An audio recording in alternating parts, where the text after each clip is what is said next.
Welcome back to part 3 of What If Naruto Was Told the Secret About the Shadow Clone Jutsu. Please remember to like and subscribe as it motivates me to upload more videos in the future, and link to the fanfiction is in the description as always.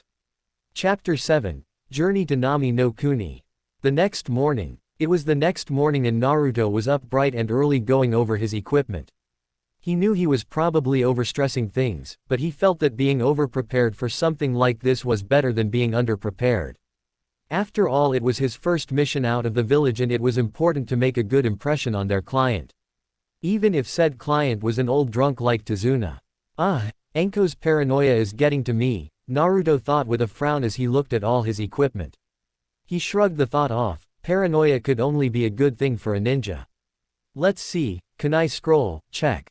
Shuriken scroll, check. Ninja wire, check. Smoke pellets, check. Flash bangs, check. Food and camping equipment, check. Customized explosive notes. Naruto grinned as he patted the scroll holding his modified explosive notes. Double check. Finding all of his containment scrolls ready to go, Naruto grinned to himself and sealed all of the scrolls into a larger master scroll, which was then sealed into a containment scroll on the left-hand side of his chest. Finished with his preparations, Naruto had only one more thing to do. Naruto formed a ram seal and created a mental image in his mind. Kage Bunshin no Jutsu, he said, getting a puff of smoke. When it cleared, it revealed two Naruto clones that were already transformed into Kian and Akira. Naruto channeled chakra into a containment seal on his left hand and unsealed an ink brush and some ink. Alright, turn around you two, Naruto ordered. Knowing what Naruto was doing, his clones turned around. The blonde went up to Akira and pulled her shirt down to expose the back of her neck. Sticking his tongue out in concentration, he began to write the only truly complex seal that was of his own make. It was a seal that he had modified from a basic containment seal. This seal was designed to hold chakra instead of an item of some kind, and continuously release it into the person or object to help reinforce them or it. In this case, it would continuously send chakra into his clone and allow it to last longer than a day, that way it could go work while he went on this mission. It had been something he had been working on since he first got the idea of using Henjid Kage Bunshin to earn extra money. Knowing that his missions would take him out of the village, Naruto had realized that if he wanted his clones to keep their jobs, he would need to find some way to make them last longer when he was out of the village. When Naruto finished, he checked, double-checked and then triple-checked the seal to make sure none of the ink was messed up. Satisfied, he channeled enough chakra to create 30 Kage Bunshins. It would be enough to last for a month, give or take a day. He repeated the process with Kian, before nodding to himself. Alright, done. I want you guys to keep a low profile while I'm gone. Don't do anything stupid. Don't worry, Akira said in her soft alto tenor, giving her creator a beautiful smile. You can count on us. Right, Naruto said with a nod. He had created these clones with a specific personality in mind that was nothing like his. Having read a few stories, Naruto created Akira from a few of the girls he had read about in some of his manga. She was made to be sweet, kind and dependable, always willing to help out others. Kian was created based off of what Naruto thought Sasuke's personality would be like if he ever got that emo stick out of his ass. The process of creating clones that were in truth nothing like him had actually been rather complicated, at least the mental process had. In order to create the clones like that, Naruto had been required to immerse himself in the mindset of the personality he wanted to impose on his clones, and then create the clones. It had required a long and drawn-out process of changing his mindset. He had only been able to really make them perfect around 2 weeks ago. It did not help that he had also been forced to use a seal-less henge on them in order for them not to freak out. He had learned early on that if they were not transformed into who they were, the clones would start to hyperventilate before dispelling, though this problem mainly came from Akira. Not that he could blame her. If Naruto were to wake up and suddenly find himself as a girl rather than a guy, he would freak out too. Well then, I'll see you guys later, Naruto said as he left his apartment and made his way towards the gate where he was supposed to meet his sensei. Like Naruto, Sakura was busy packing the things she felt would be important for her mission. Clothing, extra shampoo and conditioner, a loofah, her makeup, that cute little dress that she had been hoping to wear for Sasuke-kun. You know, the important things. When she finished packing, Sakura hefted her backpack over her shoulder. She walked downstairs and headed towards the door. "I'm going out on a mission, Mom," she said, not waiting for a reply as she left, heading down the street in high spirits. "Maybe now that we're going out of the village, Sasuke-kun and I can have some time alone together," Sakura thought with a giggle. Uchiha Sasuke was packing his own belongings in his room in the clan head's home of the Uchiha compound. Despite the Uchiha compound being completely barren and lifeless, he continued to live it in. Of course he had been offered a place outside of the compound. However, he wanted this place to be a reminder of what he was, an Avenger. "I'm finally getting a mission that can help prove myself as an Uchiha," he thought. "I'll prove my strength and use this as a stepping stone to get stronger so I can get my revenge against Itachi." After he finished packing his stuff, Sasuke lifted his pack and left his room and then the house and clan compound altogether, heading for the east gate. Naruto, Sasuke and Sakura all found themselves waiting around the front gate with their client Tazuna. Like always, they had been waiting for nearly 3 hours. "Where the hell is your Jonin-sensei?" Tazuna spoke in a disgruntled voice as he paced back and forth. "I thought ninja were supposed to be ready in a timely fashion." Naruto sighed as he flipped another page of his book, Intermediate Level Ceiling Theory and Composition, by Namikaze Minato. "I should have realized that Kakashi-sensei would be late. I wonder why I thought he would be on time just because it was our first C-rank mission as a team. He'll be here, Tazuna-san, however Kakashi-sensei is always at least 3 hours late to anything. In fact, if he could, I'm sure he'd be late to his own funeral." Tazuna looked over at Naruto with incredulous expression.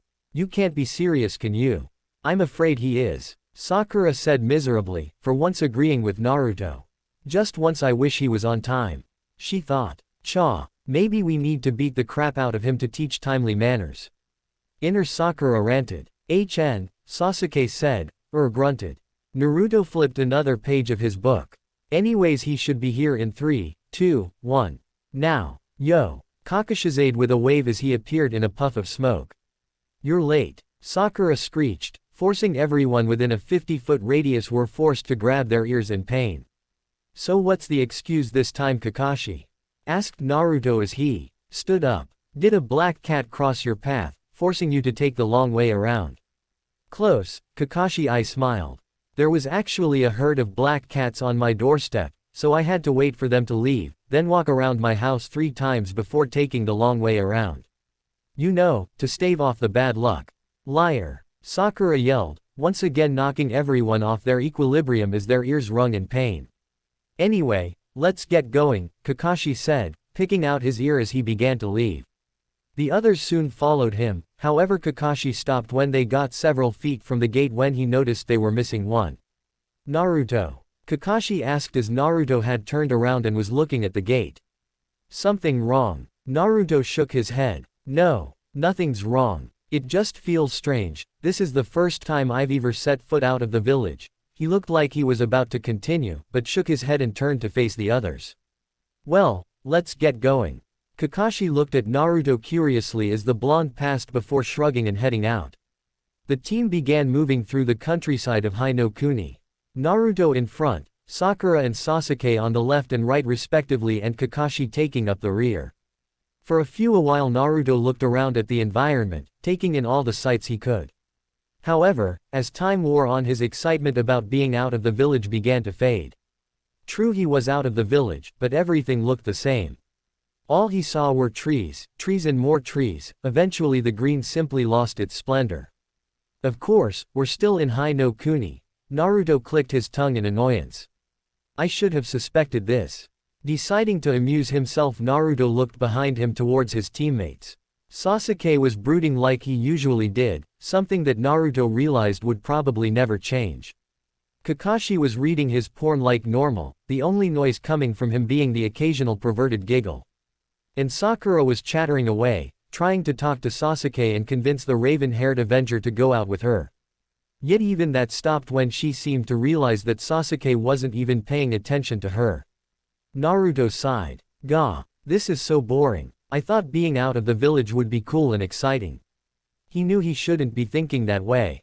Shinobi were supposed to always remain calm, cool and collected, something Naruto had been striving to do ever since the Mizuki incident. But even he had his limits. And right now his were reaching the breaking point. Trying to find some way to pass the time, Naruto reached into his pouch and was about to take out his book again, when he stopped.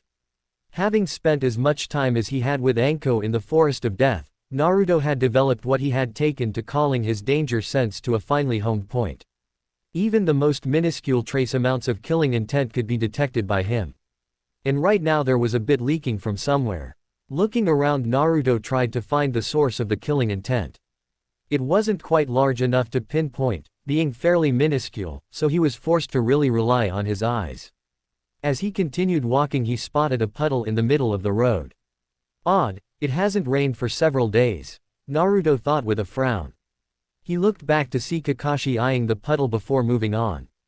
Naruto shrugged and turned back towards looking in front of him, wondering if he was just being paranoid. Kakashi-sensei. Naruto whirled around when he heard the shriek, and saw Kakashi with a pair of shuriken-linked chains, which were being held by two figures.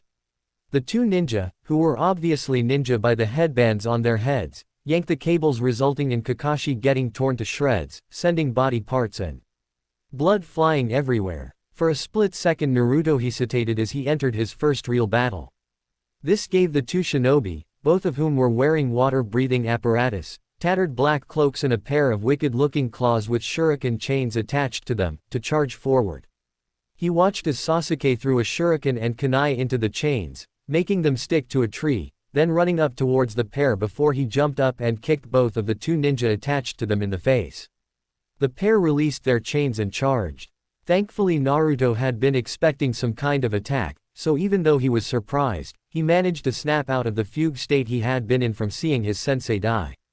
One of the Chunin charged at Naruto, attempting to take him out with his gauntlet-covered hands. Naruto ducked under the claw swipe and struck the gauntlet's wrist, redirecting the attack. This seemed to surprise the man, allowing Naruto to get in close. Before the Chunin had a chance to react, Naruto was in his face, grabbing his head with both hands before bringing the man's face down and smashing it into his knee. The man was sent stumbling back in a daze, his face mask dented from Naruto's blow. It was because of the man becoming slightly disoriented that Naruto was able to close the distance again, smashing several hard punches into the man's rib cage. When Naruto sent a chakra-enhanced double punch to the chest, the man flew backwards, smashing into the tree that was behind him and falling to the ground. Naruto stared down at the unconscious man in a slight stupor. However, he was snapped out of it when he heard a voice somewhat behind him. "Yo!" Turning around, Naruto saw Kakashi standing there with the other ninja that had attacked them placed in a headlock. "Kakashi-sensei, you're alive," Sakura said in relief as she lowered her kunai. "Of course," Kakashi said, pointing over to where he had died. Naruto and the other genin saw the remains of a log. "He used a kawarimi," Naruto realized with some shock. "Then that means the blood and guts we saw was some kind of genjutsu to make it look like he had been violently killed. But what for?" "Excellent job in defeating the enemy, Naruto, Sasuke," Kakashi said, turning his head towards Naruto. "Are you okay? I saw you freeze up there for a moment." "Huh?" Naruto blinked a moment before the question registered. "Oh, yeah, I'm fine. I was just surprised that you had died against these two." He gestured to the two unconscious Chunin. Kakashi nodded. "I'm glad to hear that. Also, you might want to take care of that wound." Kakashi pointed to a cut on Naruto's forearm. "Kiri ninja have been known to poison their weapons." "Huh, I must have gotten it when I swatted that guy's attack away," Naruto thought, cursing himself for being so careless. Sighing, he pulled out a kunai and without any hesitance stabbed himself right in the wound to let the poison bleed out. "Naruto, what are you doing?" Sakura screamed as she and everyone else widened their eyes at seeing Naruto deliberately injure himself. Naruto just looked up at them and tilted his head. "What? I'm just bleeding the poison out." "Yeah, but now you might die of blood loss," Kakashi deadpanned. "Ha ha ha ha." Naruto laughed as he tore the now ripped bandages off his arm and pulled out some extra bandages that he kept in his pouch. "Oh, you don't need to worry about measly little wounds like this, sensei. I've had wounds worse than this." Naruto shuddered as he finished wrapping his bandages around his forearm. "Far, far worse," he mumbled, remembering all the times Anko had tried to up his resistance poisoning by having her snakes bite him, as well as the innumerable injuries she had inflicted on him to help his pain. Tolerance, as she called it. With his hand fixed, Naruto walked over to the two unconscious Chunin, pulling out some ninja wire as he did so. "I'll take care of these two," Naruto said as he grabbed both Chunin by their wrists and dragged them over to a tree, where he proceeded to tie them up. "Urg." One of the Chunin groaned as he woke up as Naruto finished tightening the ninja wire around them. He blinked and looked around before realizing he was tied up. "Well, welcome back to the land of the living," Naruto said with a joyous grin. "Did you have a nice nap?" The Chunin glared at the blonde. "How did you know of our ambush? Are you talking to me?" The blonde asked. "'Cause if you were, I can honestly tell you that I knew next to nothing about your ambush." Naruto shrugged. "All I could feel was your killing intent, but I couldn't sense where it was coming from." "Kakashi-sensei seemed to be onto you though." Naruto paused for a moment as he looked over at Tazuna, who was looking more nervous than usual. Though them being here is starting to make sense, that must be why Tazuna has been so nervous, thought Naruto, having watched the man pacing nervously out of the corner of his eye while the group had been waiting for his sensei. "It wasn't that hard, if you know what to look for," Kakashi said with a shrug. "Since it hasn't rained in nearly a week, there was no way that a puddle could have lasted very long on a clear day, much less 7. "Wait a minute," Tazuna said, looking a bit disgruntled as he glared at Kakashi. "If you knew these ninja were going to attack us, then why did you leave it to the kids?" he asked, feeling a bit irked. "I could have taken them out before any trouble started. But then I wouldn't have learned anything," Kakashi said as he turned a mild glare onto the man. "I wanted to know who their target was, and what they were after." What do you mean?" Tazuna asked with a stutter. "I mean I wanted to know if they after us, ninja attacking ninja. Or if they were after you, the master bridge builder," Kakashi said as his eyes narrowed. "When you made your request to Konoha, you asked for standard protection, from bandits and highwaymen and the like. You never mentioned that ninja were after you. If we had known this, it would have been designated AB rank mission or higher." Tazuna looked down in guilt under Kakashi's withering gaze. "Our mission was to simply get you to your destination and guard you while you built your bridge. If we had known we would have been fending off attacks from ninja, we would have staffed a different squad and charged for the cost of AB rank mission. Even if you had your reasons for doing it, lying about a mission is unacceptable. As it is, this task falls beyond the boundaries of the mission we were given." "We should go back," Sakura said, the idea of fighting enemy ninja frightening her. "This is too much for us, we're not ready for missions like this." Naruto looked over at Sakura with a frown. "You can go if you want, but I'm staying." Everyone looked over at Naruto in surprise. "It doesn't matter if he lied about the mission, the fact is we've already accepted it. As Konoha ninja we can't go back on our word. Not only would that be disgracing ourselves and Konoha, but it could also cause people to lose faith in our village if we run at the first sign of trouble." Naruto looked over at Tazuna. "You don't have to worry about me leaving, even if they do." You think you could protect him yourself?" Sasuke snorted. "Please, you would be lost without someone like me watching your back. I won't let this opportunity slip by, I will prove my strength here." "So that mean you're in Tem?" asked a grinning Naruto. Sasuke just looked at the blonde with a smirk. Kakashi looked between the two genin and sighed. Why was it that they only seemed to get along when it looked like a fight was brewing? "I guess that means we're continuing. Still, the next enemy we run into won't be low-level Chunin. It will be a Jonin like myself." In the middle of a large forested area, there was a large fortified structure being held between two trees. Inside that structure, two individuals were having an important meeting. In a room, a tall man with bandages covering half his face lounged in a large throne-like chair. To his left was one of his subordinates, awaiting his instruction. In front of him was a rather short fat man in a business suit, with frazzled gray hair and sunglasses on his face, despite how dark it was inside. "What?" the short-suited man shouted. "You're telling me you failed? I paid a lot of money to hire your group. I thought you were supposed to be some hot-shot former ninja assassins. If this is all you're capable of, quit your whining," the tall man growled as he hefted a large Zanbeitu-style sword up with one hand, even though it was nearly as tall as he was. Bringing it around, he pointed it at the now pale businessman. "Next time I'll be going to finish them myself. And this sword, Kubikiri Haucho, head cleaver, will be the last thing they see." "Are you sure about that?" asked the now nervous man. It seems that the target has a high-level ninja guarding him, and now that the Akuma brothers have failed, they'll be on guard for another attack. It will take some extreme skill too. Just who do you think you're dealing with? The man growled, not lowering his sword as he glared at the small fat man. I am Momoichi Zabuza, the Kurigakure no Kijin demon of the hidden mist. It was later in the day, and Team 7 along with Tazuna had found a small clearing off the road to Nami no Kuni to rest for the night. Kakashi had made his students split up and prepare the camp. Sasuke had been charged with getting lumber and starting a fire, while Sakura had been ordered to prepare the tents. Naruto was the one who had gotten them some food, catching a few fish from a nearby stream. After dinner, Kakashi looked at his students. Since this mission is now more dangerous than we initially thought, we are going to be taking 2-hour watch shifts. Naruto, you're going first, Sasuke you go second, Sakura will go third and I will go last. This was a standard watch procedure, letting the students go first so they could have more sleep when they started off again. Sure thing, sensei. Naruto stood up and went to perch himself on a large rock a little ways away so he could keep watch. The rest of you make sure to get some sleep while you can. Kakashi began moving to his tent. Soon everyone else had started heading off too. Naruto put his hands up in the ram seal as he sat down cross-legged, Kage Bunshin no Jutsu.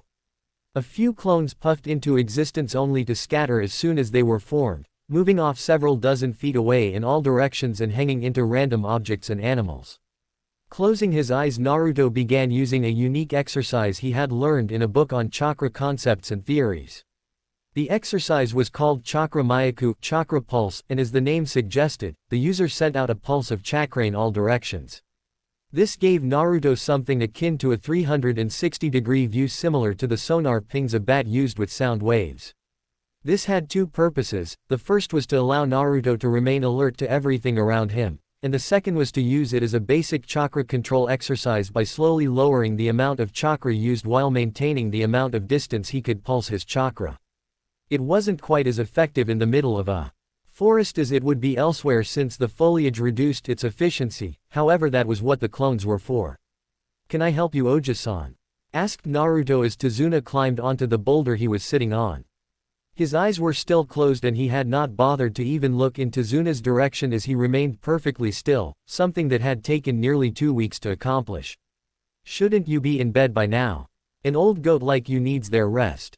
Hardy har har gaki. Tazuna grumbled a bit about disrespectful brats for a few moments, causing Naruto's lips to quirk upwards in a small smirk. He was silent for a moment before letting his curiosity get the better of him. I was just wondering, why did you agree to come with me knowing I had lied? Isn't that something you should be asking Kakashi-sensei? Asked Naruto. Your sensei wasn't the one who first agreed to continue the mission, Tazuna pointed out.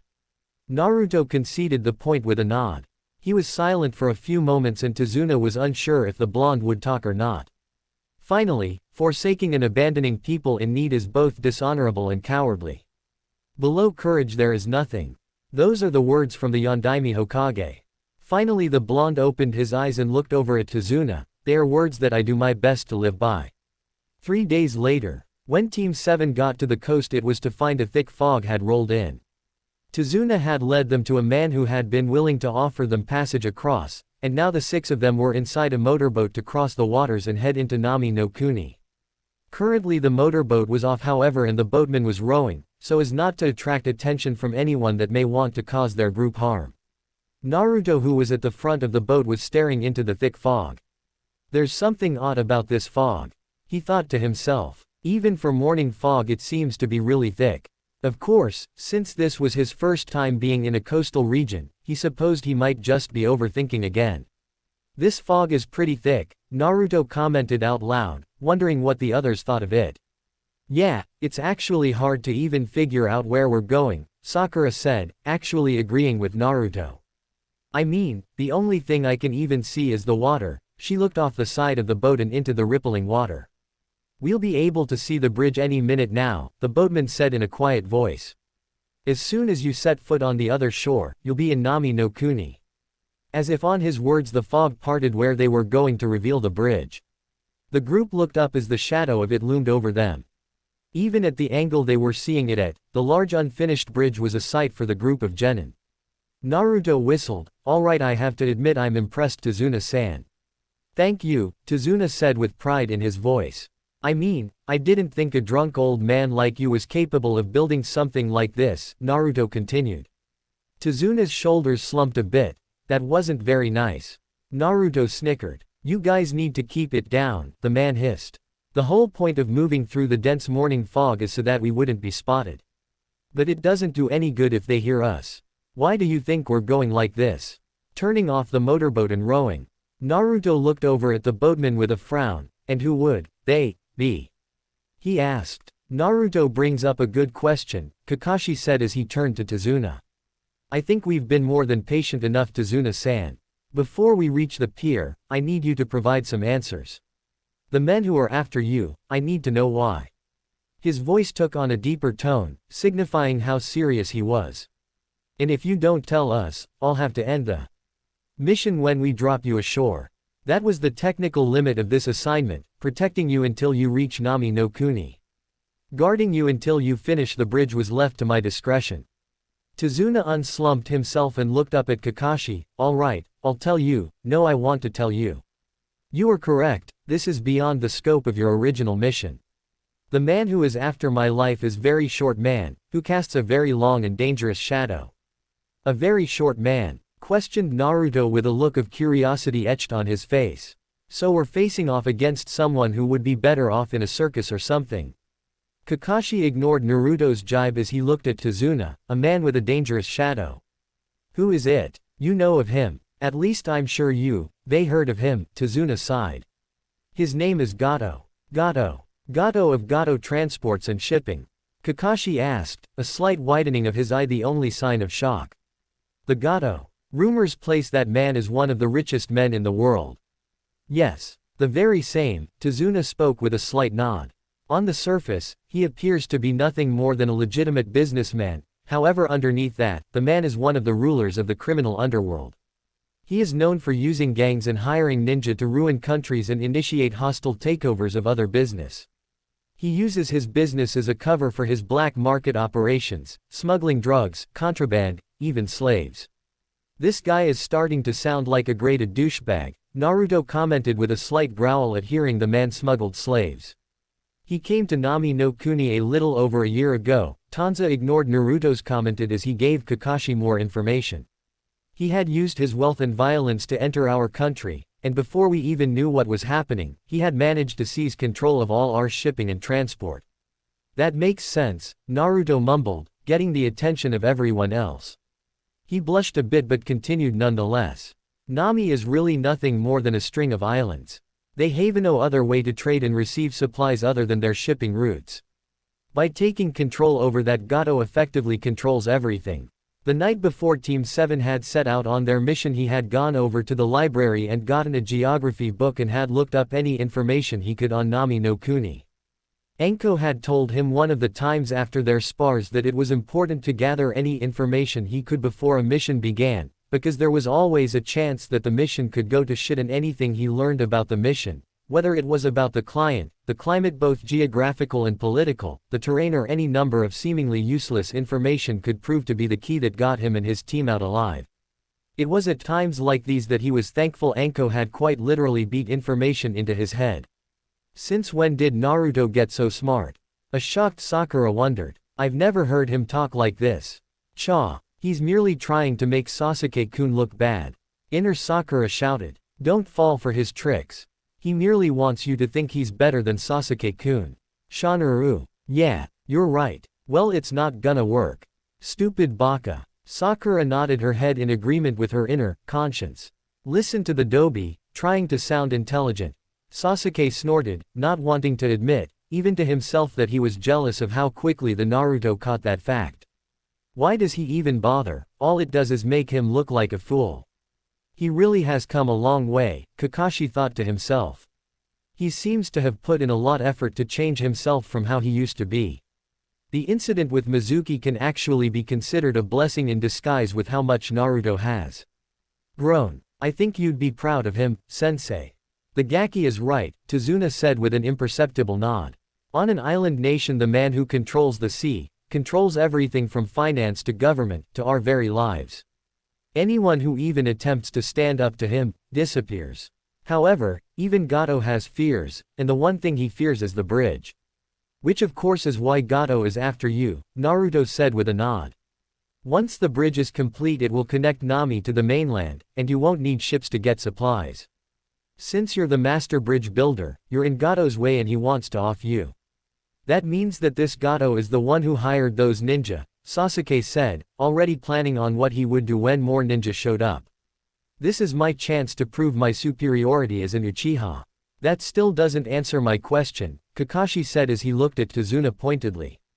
If you knew this was going to happen, knew that Gato was dangerous, why did you lie about the mission? That's kind of obvious, isn't it? Naruto asked rhetorically as he thought over some of the things he had read on economics and political maneuvers that could be applied to this situation. If Gato has been here for over a year, that means he's had a year to place a chokehold on all imports that come into Nami. And if he's even half as corrupt as Tazuna is saying he is, then chances are high that he's placed ridiculously high taxes on everything. I doubt this country even has enough for a B-rank mission. Am I right, Tazuna? Asked Naruto, turning to look over at Tazuna. No, you're right, Tazuna said. Our country has never been a major metropolis, and since Gato has come our country has been reduced to nearly nothing. We are poor to the point of emptiness, even our nobles have very little money, and what they and the rest of us have hangs in the balance of building the bridge. Tazuna sighed. As it is, we poor people are the ones who are paying for this mission, we simply don't have the money to afford a B or higher rank mission. They were too expensive. Tazuna looked up at the group of Konoha ninja. If you drop me off and abandon me when we get ashore, there will be no bridge. Gato will no doubt kill me before I can even get home. A thick silence hung over the ninja as they digested everything. I don't think you need to worry about that, Tazuna Oji-san, Naruto said, getting everyone's attention. I think it was pretty stupid thing to lie about the mission. You knew you would be up against a man who was not adverse to hiring ninja, and that he could afford to hire ninja that were far more skilled than a group of genin.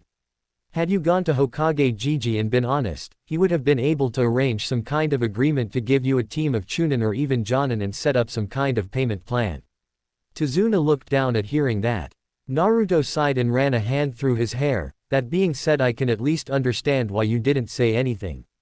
You had no way of knowing whether or not we would have helped you if you had been honest, and since we've already agreed to take this mission, and since Imo the Wonder King over here, Naruto hiked a thumb up to point at the scowling Sasuke, was so adamant about us getting a mission, we can't afford to go back without a large black spot on our record.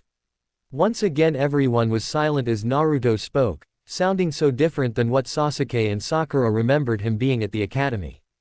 Well, I suppose we can continue the mission, Kakashi said at last. However, if at any point I feel we're out of our league and I order us to abandon the mission, you three will follow my orders to the letter.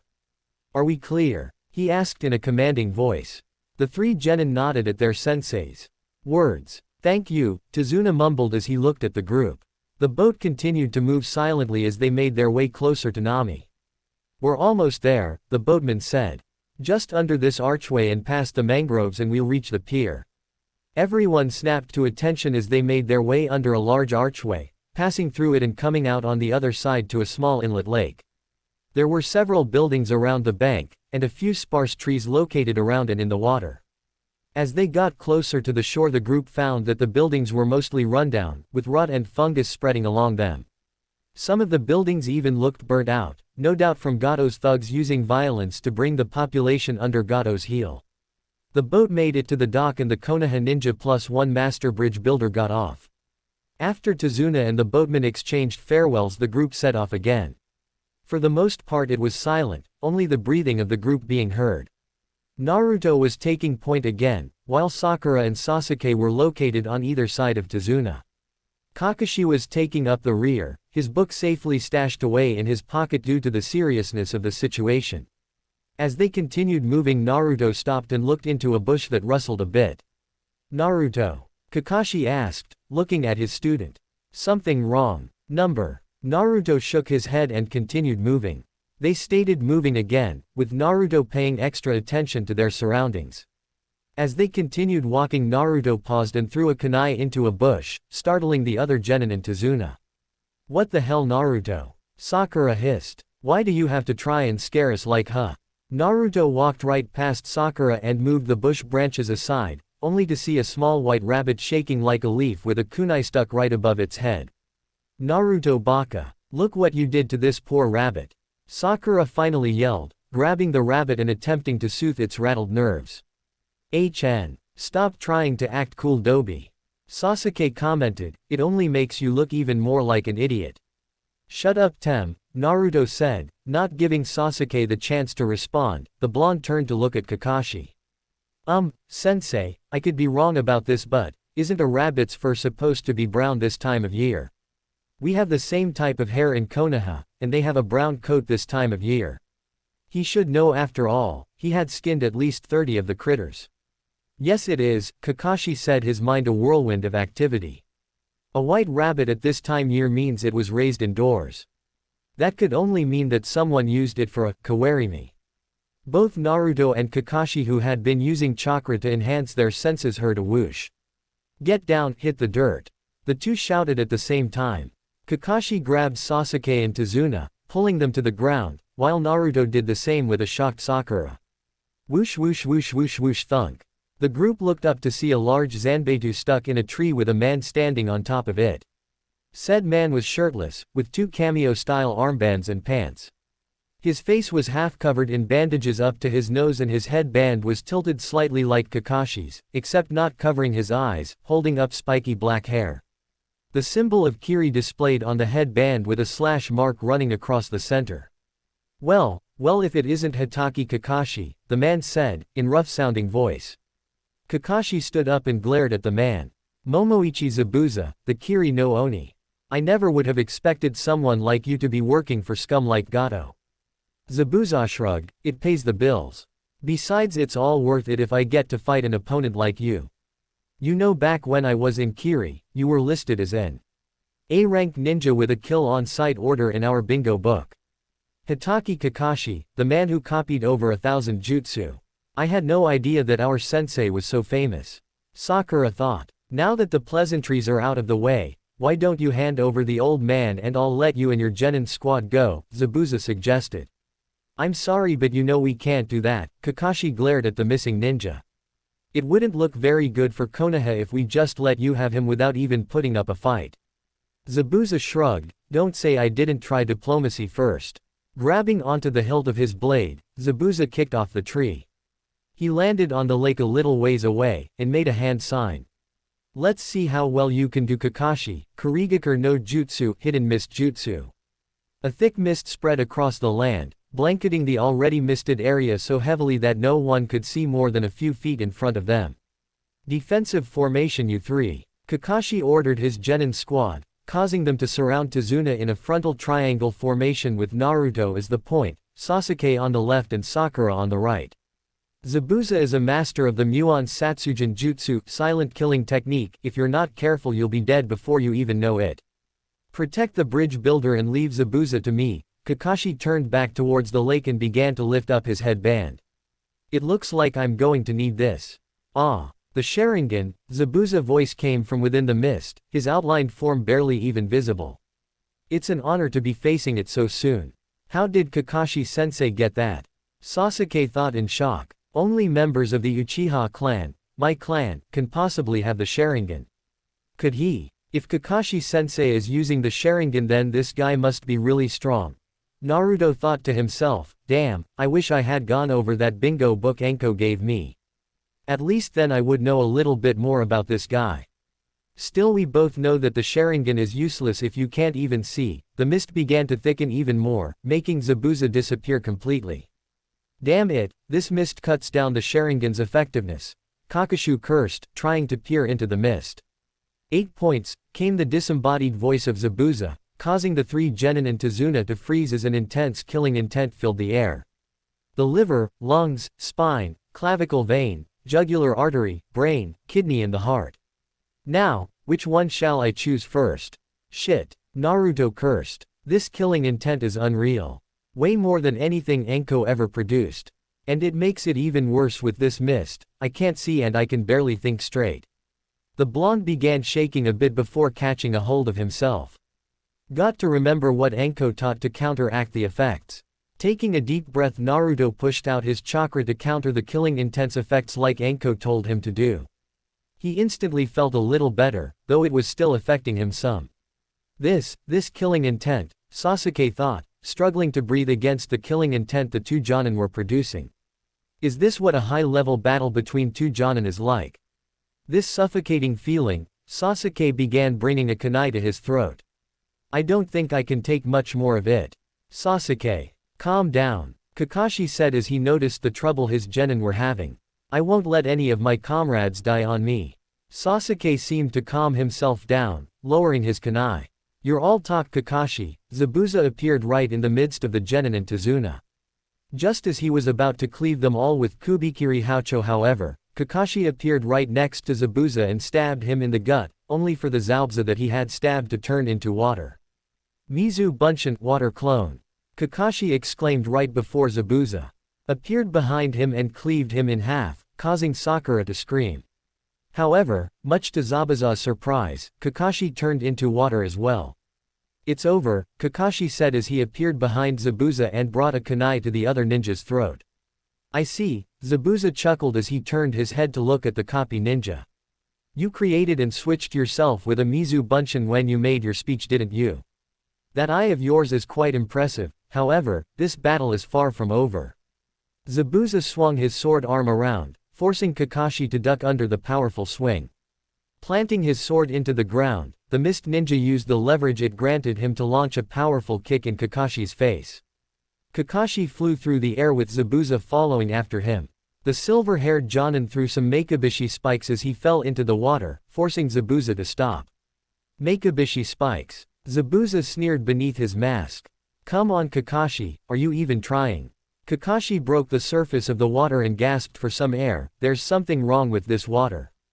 Ha! Now I've got you. Zabuza appeared right next to Kakashi, going through a set of hand seals. Suiden, Suoro no Jutsu, water release, water prison jutsu. Kakashi cursed as he found himself trapped within a water prison. He looked over at his students and began to make orders. Run, take the bridge builder and go. Oh, they're not going anywhere, Kakashi. Zabuza chuckled as he made a Mizu Bunshin to deal with the genin. Get out of here, Kakashi yelled at his students. This battle was over the moment I got caught. He can't seriously think we can run, does he? Sasuke wondered. Even if we managed to escape now, he would just kill Kakashi and come after us. Sasuke ran towards the Mizu Bunshin in an attempt to surprise it. However, as soon as he got in range, the Zabuza clone kicked him in the ribs, sending the young raven-haired genin flying back.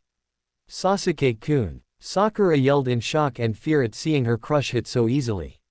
Sasuke gasped out in pain as he landed on the ground and the air was forced from his lungs. He was about to get up when Zabuza appeared next to him and stepped on him, making the raven-haired genin scream in pain as the Kiri Nuke Nin began to grind his foot into Sasuke's ribs. You kids think you're ninja. Zabuza sneered at the pathetic sight of Sasuke under his foot and screaming in pain. None of you are worthy of the title ninja. When you have stained your hands with as much blood as me, then you can be considered ninja. When you, Fuden, Renkuden. Zabuza's speech was cut off as a cannonball-sized ball of wind smashed into the Mizu Bunshin, forcing it to disperse back into water molecules.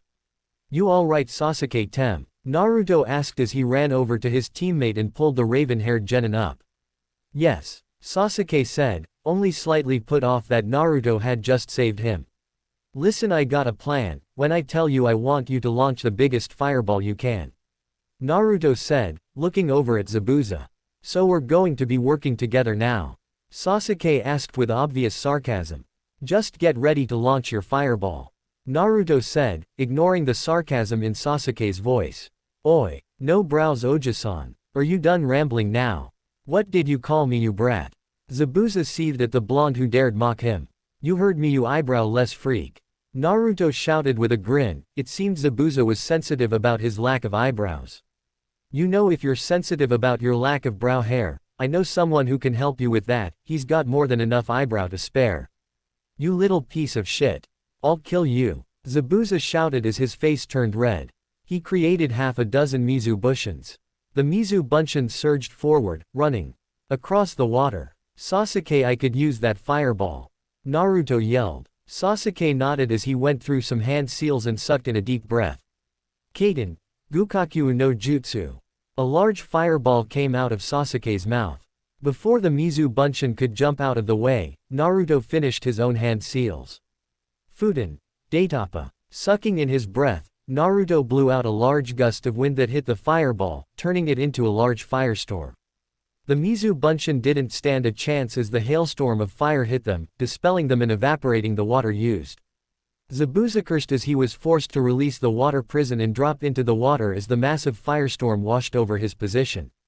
Did we get him? Asked Sasuke as he looked into the water. Naruto scoffed, don't be ridiculous, a Jonin of his caliber would take far more than that to defeat. You're right about that brat. Zabuza shouted as he jumped out of the water, charging over to the two genin. Before he could close the distance, Kakashi jumped in front of him. Your fight is with me, Kakashi said, his sharing an eye glaring at the Kiri Nuke Nin. Zabuza glared at Kakashi before jumping back and placing his Zanbeitu on his back. Fine by me. I'll just kill the brats after I kill you. He began going through several hand seals, moving faster than any of the genin could follow. However, Kakashi could see them, and was managing to copy hand seals that Zabuza was doing with relative ease. Suiten, Suiryuden no Jutsu, Water Release, Water Dragon Jutsu. Both Kakashi and Zabuza shouted at the same time. Two large water dragons with glowing yellow eyes formed in front of the two shinobi, clashed against each other with a loud roar, cancelling each other out. Zabuza growled as he started doing more hand seals. As he did, however, he saw Kakashi begin doing his own hand seals. What's this? It's like he can read my mind. Kakashi finished, copying Zabuza's hand seals at the same time Zabuza himself was doing them.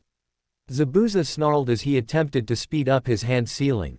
I won't let some copycat monkey like you beat me. The two shouted at the same time.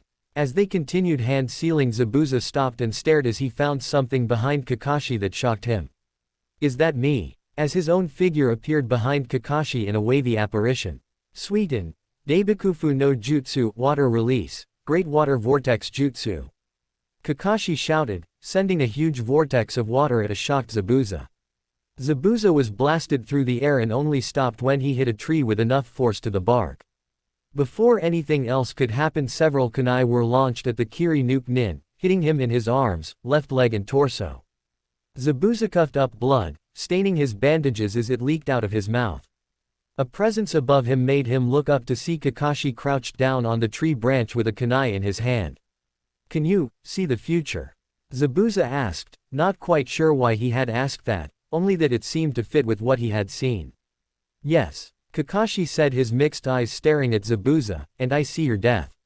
Before Kakashi could finish Zabuza off, several senbon pierced the man's neck. Zabuza's eyes rolled up in the back of his head as he fell to the ground. You were right, said a voice that came from Kakashi's left. Turning, he saw a young person whose gender was hard to tell due to the blue robes that covered his form. On the person's face was a mask that Kakashi recognized as a hunter ninja mask from Kiri. This was going to be his final battle. Kakashi grunted as he leapt off the branch and made his way over to Zabuza, checking the man's pulse. He's dead, he mumbled, turning to look at the hunter ninja. You're a hunter ninja from Kiri. The hunter ninja bowed. I would like to thank you for stalling him for me. I have been after Momoichi Zabuza for a long time. Kakashi sighed as he brought his headband back down over his Sharingan. His genin squad came up behind him, looking at the hunter ninja curiously. The hunter ninja disappeared in a swirl of water, reappearing next to Zabuza's fallen body. Bending down, the hunter ninja picked up Zabuza, pulling the man's arm over his shoulder. Now if you'll excuse me, this body has many secrets, so I need to go and destroy it. Naruto frowned as he watched the hunter ninja disappear in another swirl of water. I get the feeling I'm missing something here. Kakashi-sensei. Turning around, Naruto saw Kakashi fall face first onto the ground, his one visible eye closed. Rushing over to him, Naruto placed a hand on his neck. He's alive, Naruto said to Sakura, who had come up to them. He's just unconscious. Signs indicate chakra exhaustion. Sighing, Naruto stood and brought his hands in the ram seal, Cage Bunshin no Jutsu. Two clones puffed into existence and lifted Kakashi by the arms and legs. Tazuna-san, we need to get to your home now. Think you can lead us there? Asked Naruto. Yeah, Tazuna said as he tried to get his bearings.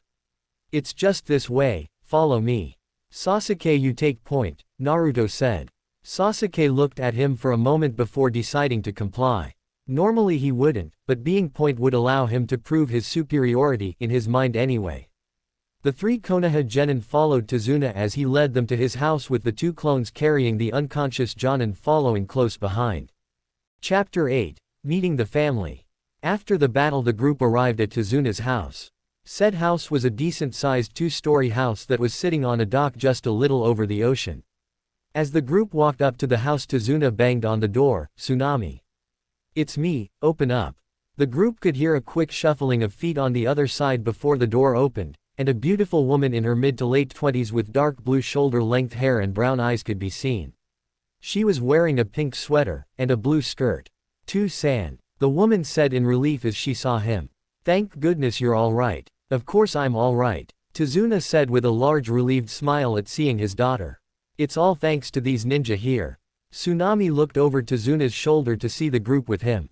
"Thank you very much," she said with a bow before she noticed the group of triplets carrying Kakashi, who was still completely out of it. "Oh my. Is he all right?" she asked. "He's fine," Naruto said, deciding to take charge for the moment. "He just has a bad case of chakra exhaustion. Speaking of, is there anywhere we can let him rest?" "Of course," Tsunami said as she opened the door the group to enter. "I will show you to the bedroom where you can put him." Naruto nodded as he and the other genin followed Tsunami up a set of stairs and into a hallway. She opened the first door on the left and let the Naruto clones in. Walking over to a closet in the room, she opened it and grabbed a bedspread that she set out on the floor.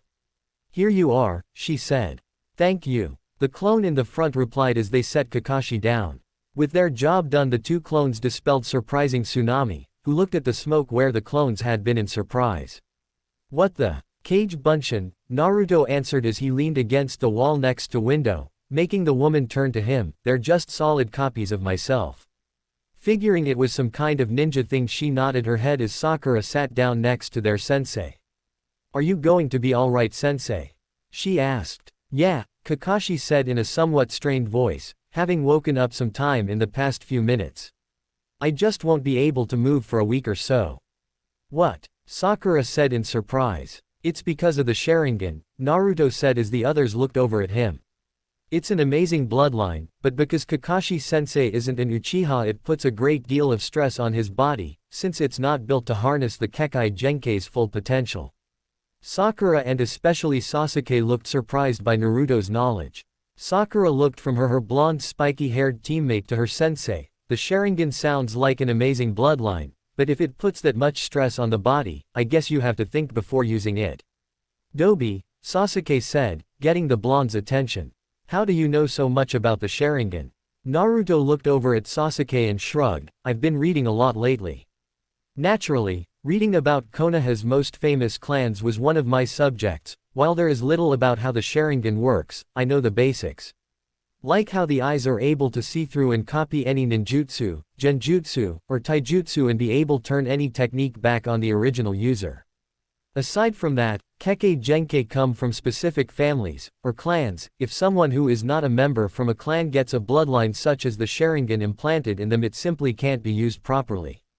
I'm guessing that's why Kakashi-sensei has to keep his eye covered, right sensei?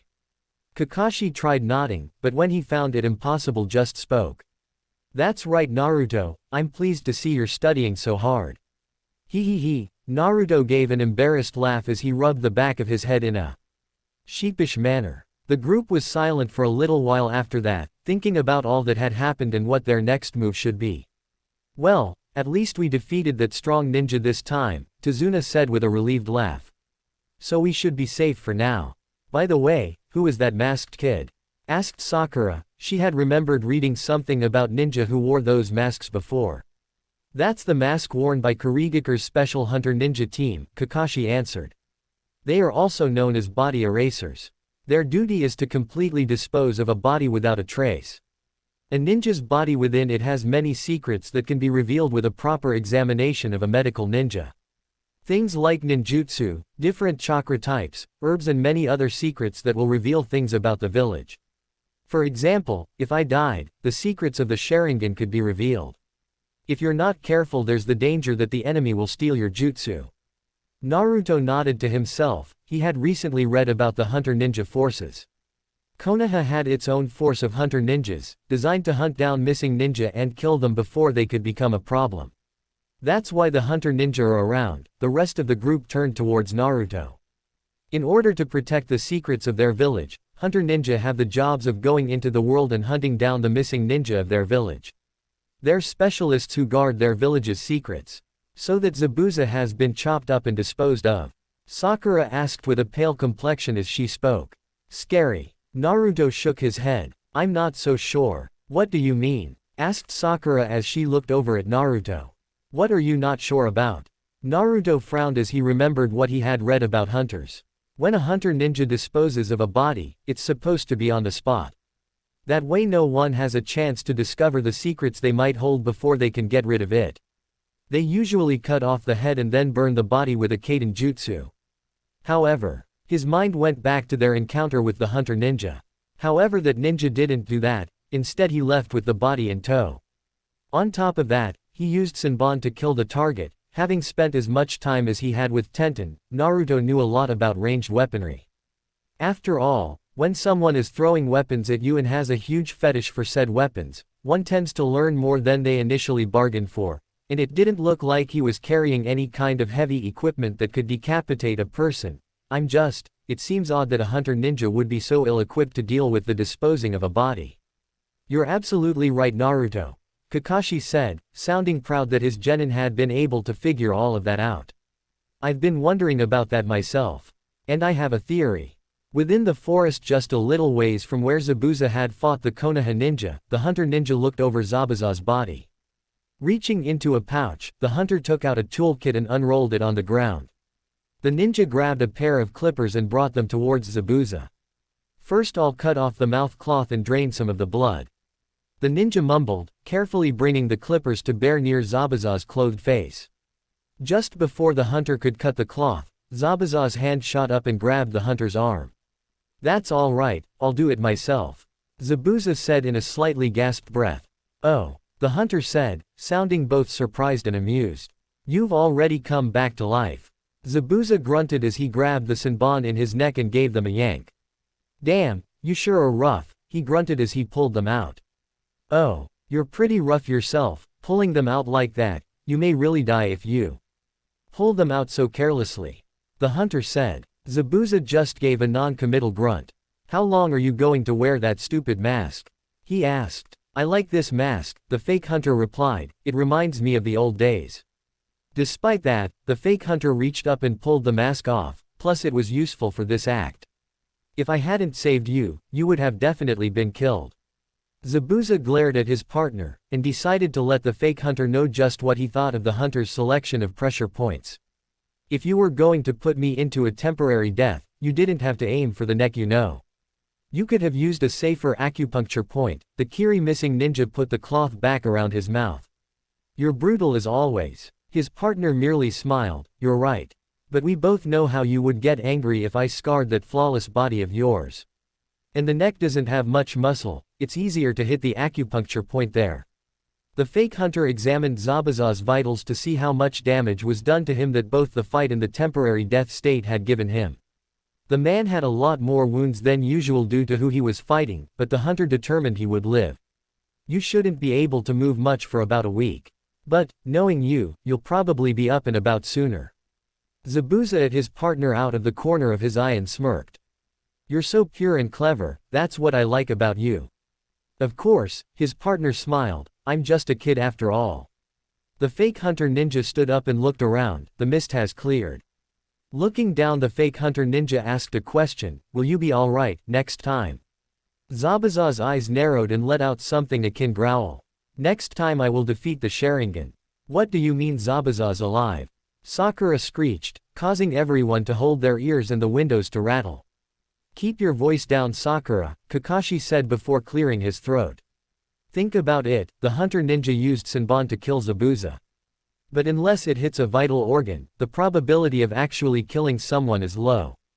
It's an item used by doctors in acupuncture. Hunter ninja have a thorough knowledge and understanding of the human body.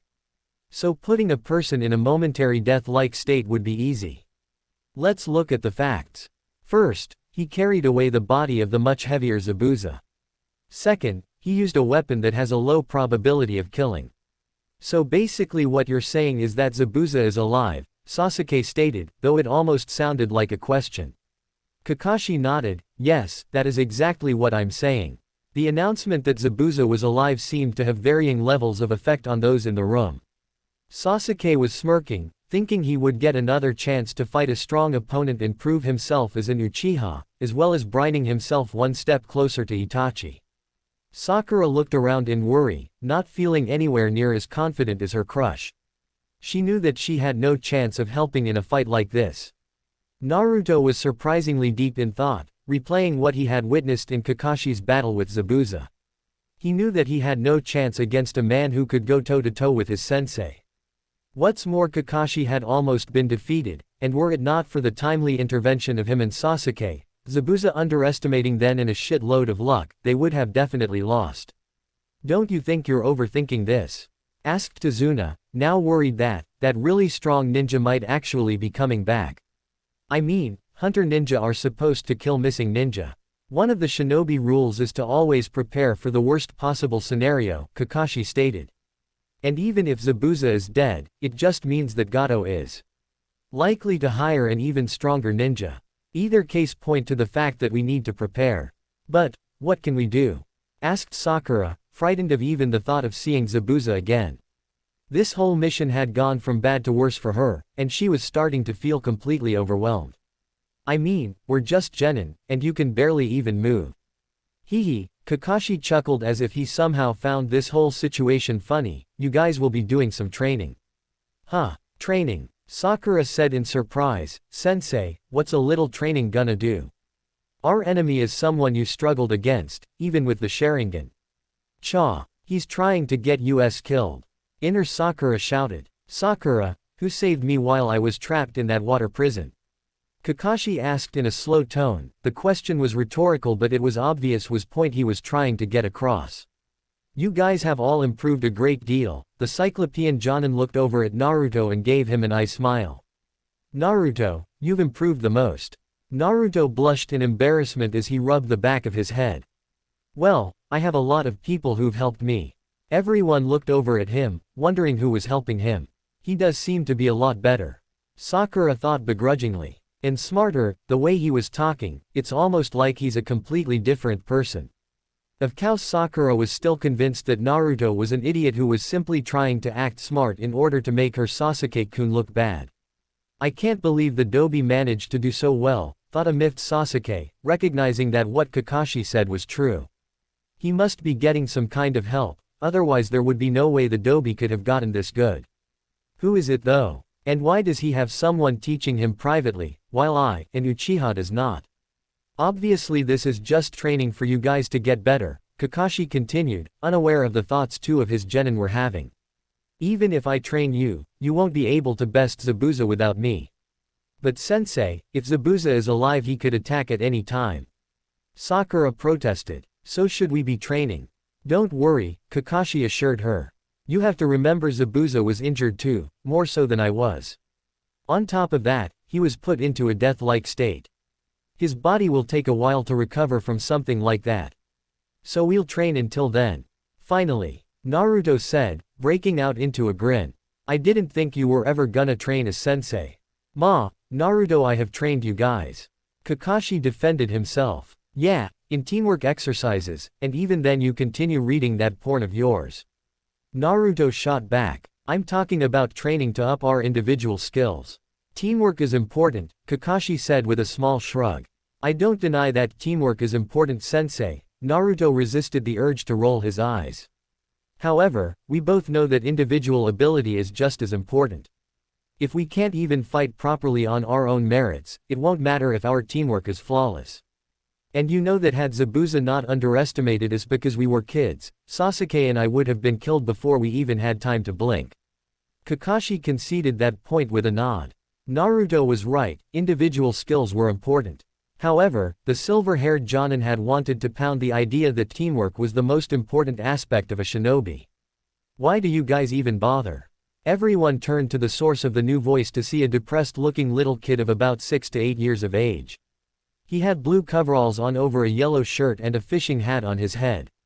"Oh, Inari, where were you?" Tazuna asked in greeting, holding out his arms as Inari ran to give him a hug.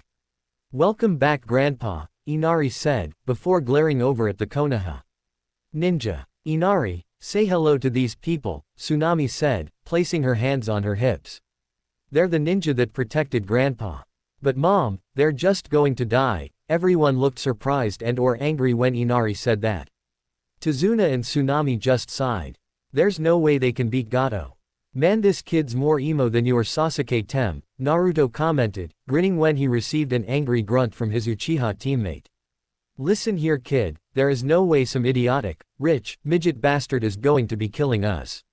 When Gato tries to get your grandpa here, I'm going to beat his ass back to the age of the Raikudo Sennin." There Naruto goes again. Kakashi's sweat dropped at his blonde student's shift in attitude. Genius one moment, loudmouth the next. It's almost like he has some kind of two people inhabiting that body or something. PFT, Inari huffed. "You must be some kind of idiot, thinking you can go against Gato." Inari turned around and made his way to the door. "If you don't want to die, you should leave." "Inari, where are you going?" asked Tsunami in a worried voice. "I'm going to look at the ocean," Inari said before leaving, slamming the door shut on his way out. "I'm sorry about that," Tazuna said in a depressed voice as he looked over at the Konoha ninja. "Whatever, that kid needs to get his shit together," Naruto commented. "Seriously, anyone who broods more than Sasuke Tem, the emo king of brood over here, has a serious problem." "Shut up, Naruto baka," Sakura yelled as she attempted to hit him. Naruto sighed as he caught the pink-haired girl's fist. How long would it take for her to get he was not going to allow her to hit him anymore? "Seriously, Sakura, haven't I asked you to stop hitting me like 200 times already? I'm not going to let you hit me anymore, I'm not your personal punching bag." Naruto let go of Sakura's fist, seeing as how she was too shocked to do anything. "I swear she never changes, even after this has happened. Kami only knows how many times." In the past month his crush had been getting less and less appealing. Naruto did not really know why he no longer really cared for Sakura, except that the more time he spent with her and the more time he spent with her and Sasuke, the less he seemed to like her. Of course, it could have been her abusive personality and the fact that she always hit Naruto, but he had been dealing with that for years. He assumed that it was because he was spending time with girls that seemed to actually enjoy being with him. Tenten and Anko actually took time out of their days to talk to him. Oftentimes when he was done training with either one of them, they would stay out a little longer and just talk. Sometimes they would even go out to get something to eat, bento that consisted mostly of Ichirakus. The blonde shook his head and banished the thoughts. "Anyway, I think I'll be going to get some rest. In that case, there are a few extra rooms for you on the right if you want to take one of them," Tsunami said helpfully. Naruto gave her a smile. "Thanks." He left Kakashi's room, moving to one of the ones Tsunami had said was open. As he passed by Inari's room, he heard crying. Curious, he stopped and channeled some chakra to his ear. "Tu-san." Naruto frowned when he heard Inari's sobbed whispers. Sighing, he began walking to one of the open rooms again. The next day Naruto, Sakura and Sasuke followed Kakashi, who was using crutches, outside to begin their training. As they stood in the clearing, Kakashi turned around to look at the three. "Okay, we will now begin our training," he informed them. "About damn time, sensei," Naruto grinned, masking his excitement. "I've been waiting for you to get your sorry ass into gear." "Ma, no need for such language, Naruto," Kakashi said with a sweat drop. "I think Anko's really being a bad influence on him. Now, before we begin training, I want to talk to you about chakra," Kakashi continued on with his lesson. "Why even bother asking us that?" Naruto asked. "We already know about chakra." "Well, since you seem to know it so well, how about you explain what chakra is?" Kakashi suggested. It's the energy we use to create jutsu. Naruto said in an uncaring manner. And, prompted Kakashi, trying to get more out of the blonde. And, nope, that's it. Naruto said with an indifferent shrug. Kakashi's sweat dropped again, definitely a bad influence. Right, well, I suppose we should just get to training. Kakashi decided it would just be best to get started. So what are we going to do? Asked Naruto. Kakashi gave all of them an eye smile. You are going to be learning tree climbing. Sasuke and Sakura face faulted, meanwhile Naruto resisted the urge to sigh. How is climbing a tree supposed to help us get stronger? Sasuke asked with his perpetual scowl in place. So he doesn't know tree climbing yet, Naruto thought with a smirk. This should be fun to watch. I'm glad you asked Sasuke. Kakashi eyes smiled at his raven-haired student. Aside from the simple fact that you'll be able to fight on a vertical surface, tree climbing also helps in your chakra control. Kakashi crutched his way over to one of the trees in the clearing. Bringing up a hand sign for focus, he channeled chakra to the bottom of his feet. He put one foot on the tree trunk, then his other foot. Soon enough he was walking up the tree, seemingly defying gravity. He stopped when he climbed onto a branch and hung upside down. Looking down he saw Sakura and Sasuke looking shocked, while Naruto looked bored. Could he already know this exercise? Kakashi asked as he stared at Naruto. The feet are considered to be the hardest place to channel chakra to. Therefore if you can master tree climbing, you can master any jutsu, theoretically at least, Kakashi explained. Hey sensei, I already know this exercise, Naruto informed them, causing Sasuke's eyes to narrow and Sakura's to widen. I see. Well then why don't you show me? Kakashi gestured to a tree on his left. Naruto shrugged as he walked up to the tree, subconsciously channeling chakra to his feet as he began to defy gravity and climb up. He continued walking until he was a little higher than Kakashi and then like him hung upside down on a branch. Naruto looked over to Kakashi and gave him a cheeky grin. See, you may now bask in the greatness that is Uzumaki Naruto. Well, it looks like you've got a head start on chakra control. Kakashi figured this must have been one of the many things that Anko decided to teach him. Very well, since you seem to be so good at it, you can teach it to your teammates. What? Sakura and even Sasuke yelled. Naruto narrowed his eyes at how his sensei was trying to dump his work on him. Or how about I leave a kage bunshin with them and you help me with something I've been working on? Kakashi actually looked surprised at the suggestion. However, he thought about it for a second before nodding. With his chakra nearly depleted he could not do much more than what he was doing now, but he may be able to give his student some advice. Very well, I don't see a problem with that. Though I need to see what you're working on in order to help you. Nodding his head Naruto released the chakra from his feet and flipped over in air, landing on his feet in a crouch. That's fine sensei. Kage Bunshin no Jutsu. Two clones appeared beside Naruto before bringing themselves over to each of his teammates. These clones of Naruto's will help you learn this exercise, Kakashi said as he threw two kunai at the two genin's feet. Use those kunai to mark your progress. I suggest you start by running. Nodding to himself he walked back down to the ground as well. So why don't you show me what you're working on? He suggested as he looked at his blonde student. Naruto nodded, alright, but we should probably go somewhere else, that way we won't be a distraction to the other two. Naruto didn't wait for an answer before he started walking. After a few seconds Kakashi shrugged, pulling out his book and hobbling along after the blonde. Sasuke watched Naruto go with a seething expression. How can the Dobi be so much better than me? I've always been the best, an elite member of the Uchiha clan. Yet Naruto knows something I don't. Sasuke looked over at a tree and glared at it, as if hoping it would spontaneously combust. I won't let the Dobi beat me. Picking up a kunai, Sasuke ran at the nearest tree. When Naruto was sure that he and his sensei were far enough away that the noise he made would not reach his teammates, he turned to his sensei. There are actually two things I want to work on. The first is I want to start working on my wind manipulation training. You're already training in elemental manipulation. Kakashi's one eye widened in surprise. He had not realized that Naruto was working on something so advanced. You do know that's a Jonin level exercise, right? Naruto nodded. I know, but I already have several jutsu in my repertoire. I don't think I need any more, rather, I want to be able to use the jutsu I do know more efficiently. That would make sense, Kakashi nodded his head. This kid is so weird, one minute he's acting like Minato-sensei and the next he's reminding me of Kushina-san. And you say you're a wind user? He asked. Yes, Naruto took out a piece of chakra paper and made it split with his chakra to emphasize his point. I actually wasn't planning on training in this until I got back home. I was told that Sarutobi Asuma is also a wind user and I was going to ask him for some advice. But if we're going to fight Zabuza and that hunter ninja, I want some kind edge over them. Well, I don't know how far you'll be able to get. Kakashi looked thoughtful, knowing the boy would be able to get a decent start on his elemental training due to his Kage Bunshin, but he would not likely be able to complete it.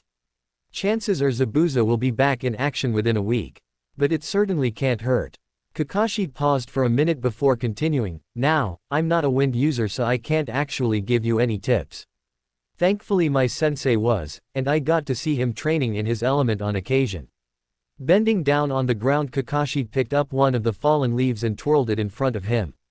Your first step is to slice a leaf in half using wind chakra. That doesn't seem too hard, though I'm guessing it's a lot harder than it sounds since it's considered a Jonin level training exercise, Naruto mumbled to himself. Kakashi nodded, elemental training is a Jonin level skill. Most shinobi and kunoichis don't even think of starting this until they've been a chunin for at least a year or two.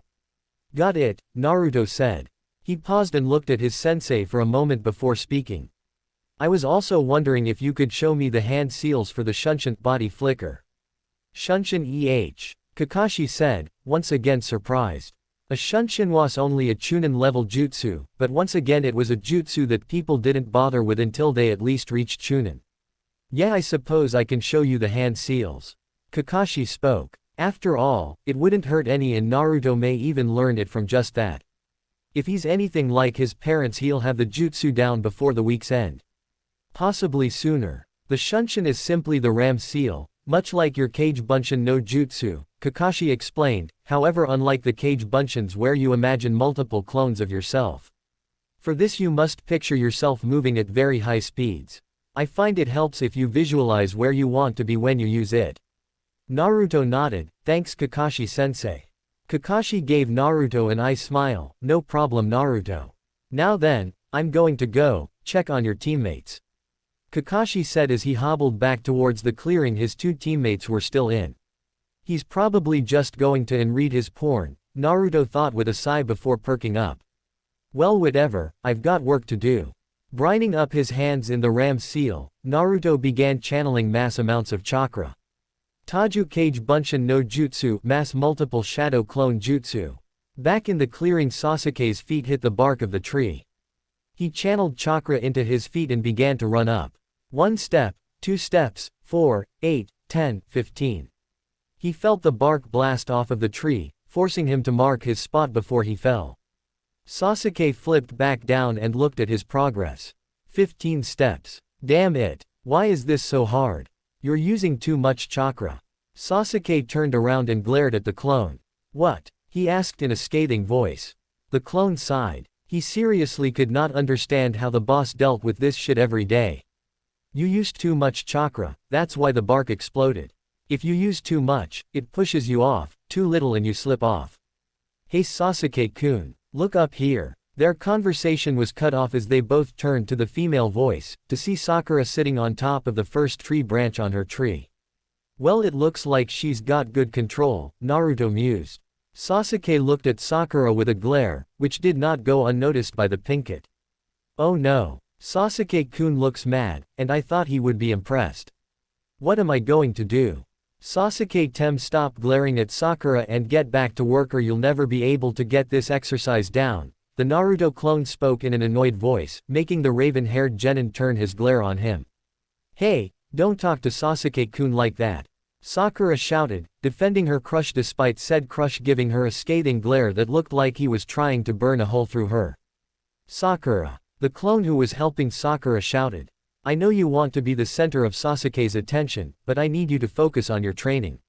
Sakura blinked in surprise. Naruto's clone was not acting anything like him. Well, not acting like his idiotic self, she corrected, remembering the way he had been talking recently. They were more like he was when talking about something he was knowledgeable in, something that was still taking some getting used to. But I already did the training, Sakura said with a scowl. Acting smarter or not, there was no way she was going to let Naruto, or his clones, talk to her like that. You saw me, I can already climb the tree. Really? The clone asked with a raised eyebrow. So if I asked you to walk all the way to the top and back down you could do it?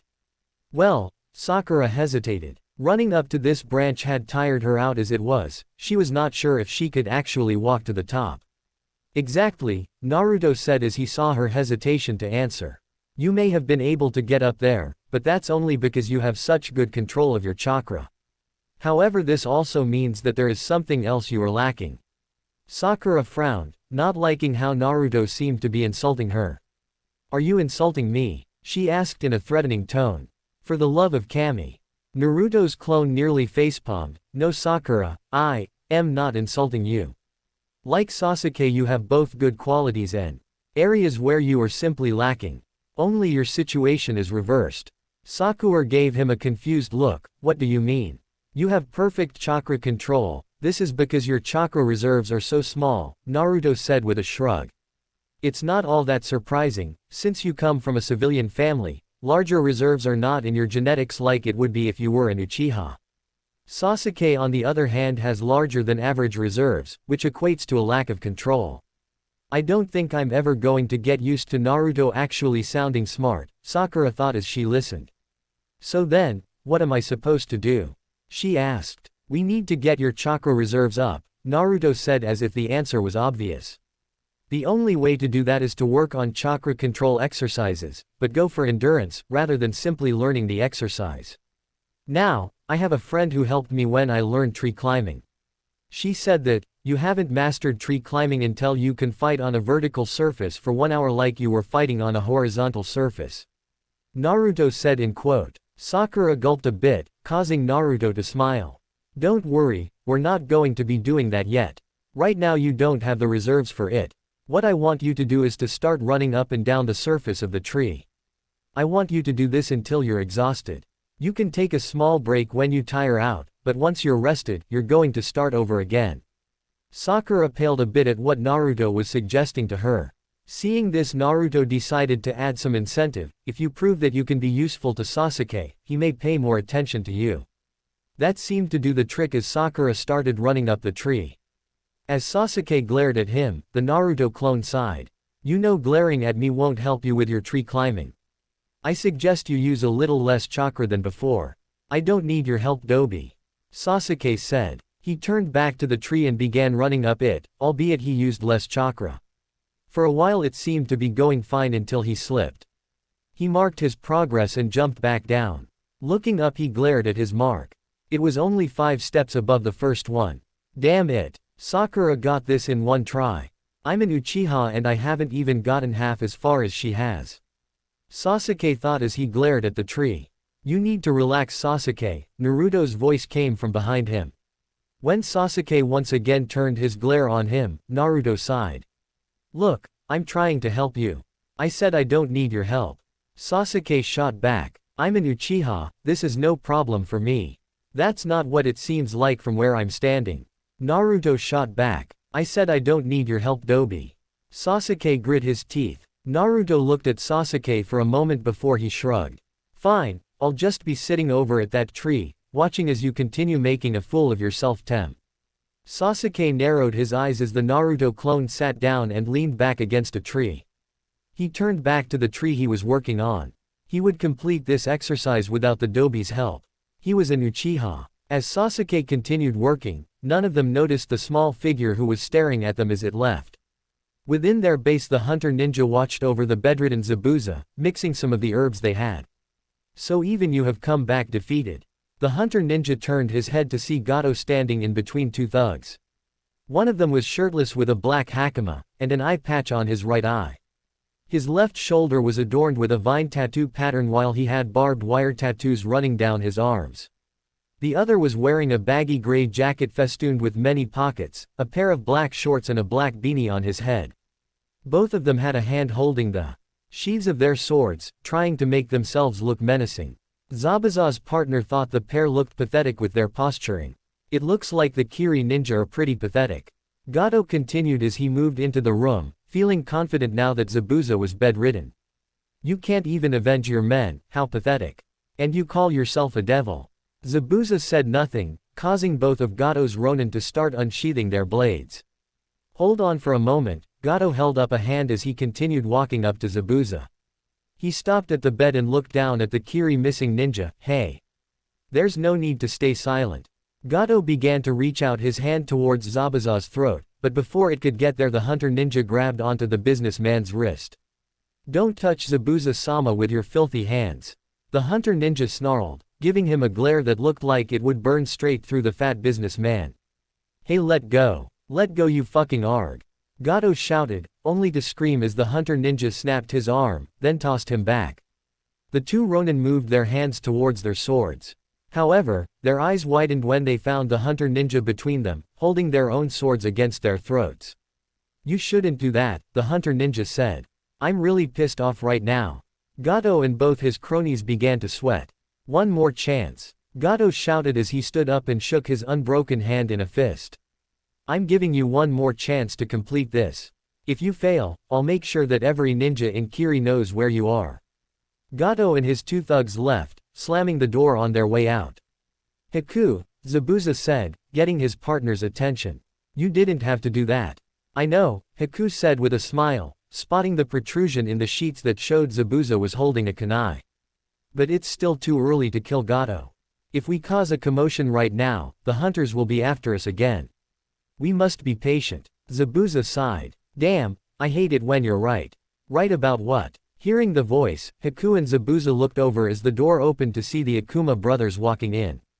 Later that night the Konoha ninja were sitting at the dinner table with Tazuna and his family. Naruto and Sasuke were shoveling food down their throats. Sakura had her head on the table and looked like she was going to pass out. And Kakashi was, much to the displeasure of Tsunami, reading his porn. So Sasuke, Sakura, how's training going? Kakashi asked as he flipped a page of his book. He would have left since he finished eating almost as soon as the food had been set in front of him, having eaten so fast no one could even see him take off his mask, but it would be rude to leave while the others were eating. Sasuke grunted, somehow still able to make that sound despite his mouth being full of food. Ah, Naruto's a slave driver, Sakura groaned, not even bothering to lift her head up. Out of all the genin she had had it the hardest, since she did not have the stamina of the others. Really? Kakashi asked turning to look at Naruto who was on his fourth serving of rice. So how was your training, Naruto? Naruto stopped shoving food down his gullet and swallowed what he already had in his mouth before answering, well, I'm making some progress but it's slow going. Naruto frowned as he thought of his training. I'm doing better at learning the Shunshin than elemental manipulation however. What? He's learning the Shunshin? Sasuke questioned in his mind, just adding another reason to be mad at Naruto. That's natural, Kakashi said.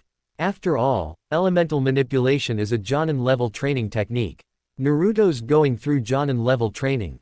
Sakura wondered in shock. Sasuke seethed, even more at hearing that the Dobi was learning something that a Jonin normally learned. Standing up he stomped out of the house, slamming the door closed behind him. I should have seen this coming, Kakashi sighed.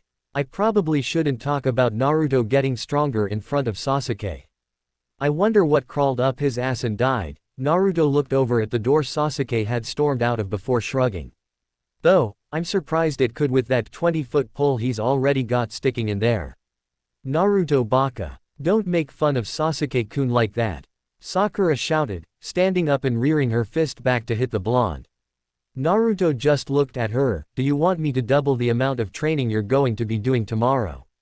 Sakura's mouth snapped shut as she sat back down, not wanting to even go through the training the blonde had placed on her again, much less have it doubled. That's what I thought. Naruto nodded his head and turned back to his food. Actually Naruto, Kakashi started. Since you seem to be much farther than your teammates, I was hoping you could go with Tazuna-san tomorrow. Naruto blinked for a few seconds before shrugging, sure thing sensei. It would just mean he had to wake up earlier and get his cage bunshin working. He looked over at Tazuna and gave the man a reassuring grin. Well, it looks like you'll be saddled with the best protection we've got, old man. I won't be letting any of Gato's thugs near you. I'm sure. Tazuna chuckled at the boy's cocksure attitude. After having seen Naruto come up with that plan to help his sensei, he no longer doubted the blonde shinobi. Everyone continued eating for a little while longer, until Sakura noticed something about the picture hanging on the wall behind Tazuna. Hey Tazuna-san, what's with that picture on the wall over there? She asked, pointing to the picture of Tazuna and his family. It looks like a piece is missing. The three family members tensed at the mention of the picture. An air of sorrow seemed to fill the air. It's my husband, Tsunami said after several minutes of tense silence, her voice sounding a little choked up. The man they called the hero of Nami, Tazuna added in a solemn tone. Inari abruptly stood up after hearing that and ran up the stairs. Inari, Tsunami said in a worried tone. The woman turned on her dad with an angry expression. Father. You know you can't talk about that man in front of Inari. What's wrong with Inari? Asked Sakura, feeling depressed for causing such obvious pain to someone else. Inari, he lost someone he loved, didn't he? Asked Naruto, surprising the others at the soft tone of his voice. That man, your husband, was important to him, right? There seems to be some kind of story behind this, Kakashi added. Care to share? Tazuna sighed as he began to tell his tale.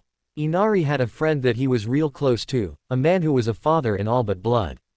They were very close, like a real father and son. Inari was always laughing and smiling back then. Tazuna paused as he clenched his hands.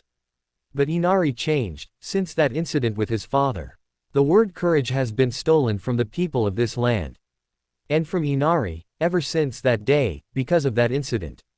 That incident? Asked Kakashi. What happened? Before I get to that, I first need to tell you about the man who was called the hero of Nami, Tazuna said.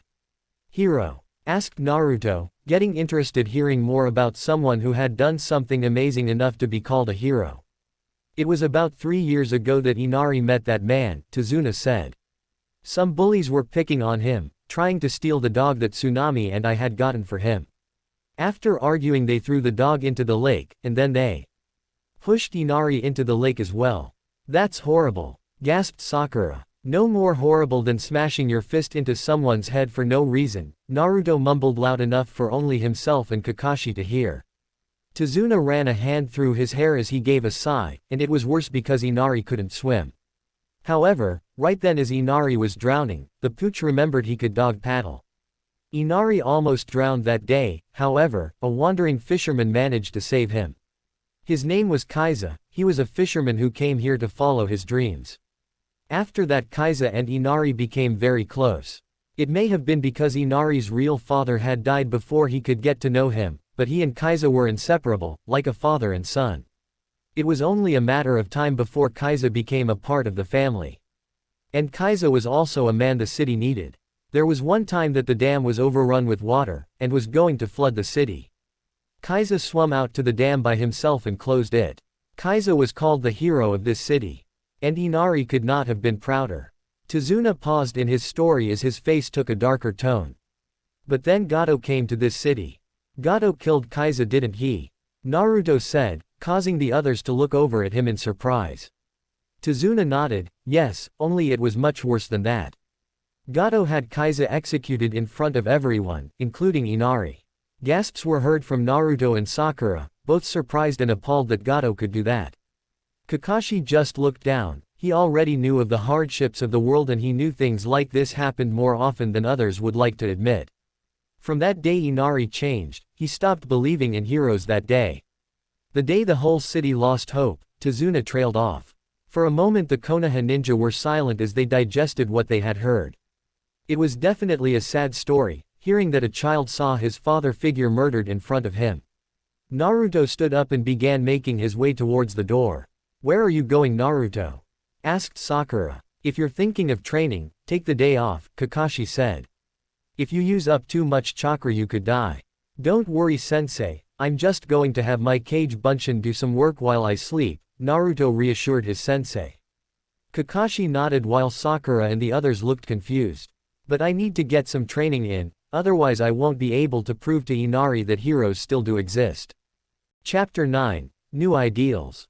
The next morning after Naruto had woken up and created several hundred clones to work on his jutsu and his elemental training, while he had left with Tazuna to head over to the bridge. When they got there the place was already fairly busy and Naruto was forced over to one of the sides of the large unfinished bridge so that he could watch the master bridge builder work while at the same time not getting in the way of him or the others working on the bridge's construction. Naruto looked over at all the construction workers who were doing construction on the unfinished, but still impressive, bridge. He had been here for several hours and had to admit he was getting kind of bored, really bored if he were honest with himself. Standing around watching an old man and a bunch of people running around working without doing anything himself was really boring. Naruto sighed as he looked up at the sky. I'm really beginning to regret letting Kakashi-sensei talk me into this. Even staying with Sasuke-tem and Sakura would have been better than this. You seem kind of bored standing around here all by yourself, Tazuna commented as he carried a large piece construction metal from one side of the bridge to another. Naruto turned to look at him with a grin. Are you kidding? I'd much rather deal with an old drunk like you than a girl who would rather smash my face in than say even one kind word, and a brooding emo-tem who only speaks in one-syllable grunts. Ha ha ha, you know kid, you're alright. Tazuna laughed as he set down the construction metal for the other workers to grab and weld to the end of bridge where they were extending the length that would eventually reach the mainland. Hey Tazuna. Naruto and Tazuna turned to see one of the workers coming over to the old bridge builder. A man wearing an outfit similar to Tazuna's who was bald and looked around the same age as the bridge builder himself was. Chan. Tazuna scratched his ear as he looked over at the man. What is it, Gichi? Gichi looked at Tazuna with a small frown. I've been doing a lot of thinking recently and I'm thinking about stopping my work on the bridge. What? Tazuna yelled in surprise. This is so sudden. Why would you do this? Tazuna, we've been close friends for a long time now, Gichi started, and Naruto sensed a but coming. I want to help you, but if we continue this work Gato will notice us. And if you get killed, then what's the point? Naruto walked over to the two of them with a small frown. He did not like this man's cowardice. It seems Tazuna Oji-san was right, the people here have lost their courage. We should quit building this bridge while we're ahead, the man continued on, trying to impress the reasons he wanted to quit upon his friend. I can't do that. Tazuna placed a hand on his construction helmet and tilted it down as he looked at the man. This bridge is our bridge. This is the bridge we started building together believing it would bring resources to our super poor country. The man looked at Tazuna imploringly, but if we lose our lives? It's already noon, let's stop for today, Tazuna interrupted Gichi, turning around and leaving the man before he stopped and spoke without looking back. Gichi, you don't have to come back tomorrow. Naruto found himself frowning as he followed Tazuna into the city and took a look around. Said city looked more like a hovel than anything else. The buildings were run down and in a state of total disrepair and looked even more dilapidated now that he could see them up close. The grocery stores had very little in the way of food, and what they were selling was unfresh and rotten. People were looking over their shoulder as they walked, almost as if they expected to be attacked or stabbed in the back by some unknown enemy. Parents were shooing their kids down the streets in an effort to get home faster. But worst of all were the many people who obviously had nowhere to go and were simply sitting on the street sidewalks and alleyways. Some of them held signs that said they were willing to work for food, some just sat or leaned against buildings looking like they had not eaten in months. Many of these people who were starving appeared to be children. Looking at this place and seeing how bad the people here had it brought pain to the young blonde's heart. It reminded him a lot of his childhood, the year after he had been kicked out of the orphanage and had been forced to look through the garbage in the hopes of getting a decent meal. Fortunately, he was snapped out of his reverie and growing depression by Tazuna. I'm supposed to bring home food for lunch. He started saying as he and Naruto made their way to what looked like it was supposed to be a store, if it weren't for the fact that there was only a small amount of food and it was almost all rotten. Here we are, Tazuna said as he entered the store. Naruto followed in and watched as Tazuna looked around at the meager amount of food they had. There's hardly any food here, the blonde thought to himself. Naruto had known what it was like to starve, having been kicked out of the orphanage when he was 5. He had lived on the street for a year and had taken to eating out of the trash can. In fact, it was because he had gone to try and get something out of the trash can at one Ichiraku's ramen that Naruto had been able to get an apartment. It had been a stroke of luck that the Sandaime Hokage had been eating there at the time and had spotted Naruto. After getting the story from the blonde, Sarutobi had made sure to get the boy his own place to live. Seeing the poor amount of food and the state said food was in made him wonder whether it was better to have food all around you but not be able to eat it. Or better knowing there was not enough food to feed yourself with. It probably doesn't matter in the end, he said to himself as Tazuna finished buying his goods and left the store. Naruto followed soon after and as they began to walk down the street again, felt a small tug on his leg. Stopping, the blonde turned around and looked down to see a child, who couldn't be more than 5 or 6, he was twig-thin and wearing nothing but dirty rags. He had his hands sticking out in front of him, making it obvious what he wanted. "Hey Tazuna," Naruto said in a soft voice, but still loud enough for the bridge builder to hear. The man turned around to see Naruto looking at the small child. "I'm sorry, but do you think I could stay here for a while?" Tazuna looked from Naruto, then to the child and back to Naruto again. "Sure thing kid," Tazuna said, realizing what was going on. Naruto smiled as he created a ram seal. "Kage Bunshin no Jutsu," he said, causing a clone to appear next to him. "My clone will escort you back home." Tazuna nodded to Naruto as the clone caught up with him. When the two of them started leaving, Naruto looked down at the odd kid who was looking at his retreating clone and smiled. "Do you have any friends or family that are also hungry?" Naruto asked. The kid looked away from the direction his clones took off and looked at him. I've got my Oni-chan, and lots of friends who are," he trailed off and looked down. Naruto nodded in understanding as he held out his hand. "Why don't you show me where they are, and I can make all of you some food."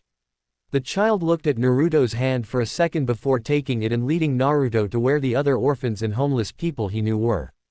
"Tsunami. I'm home," Tazuna called out as he entered the house, taking off his helmet and putting it on the coat hanger next to the door.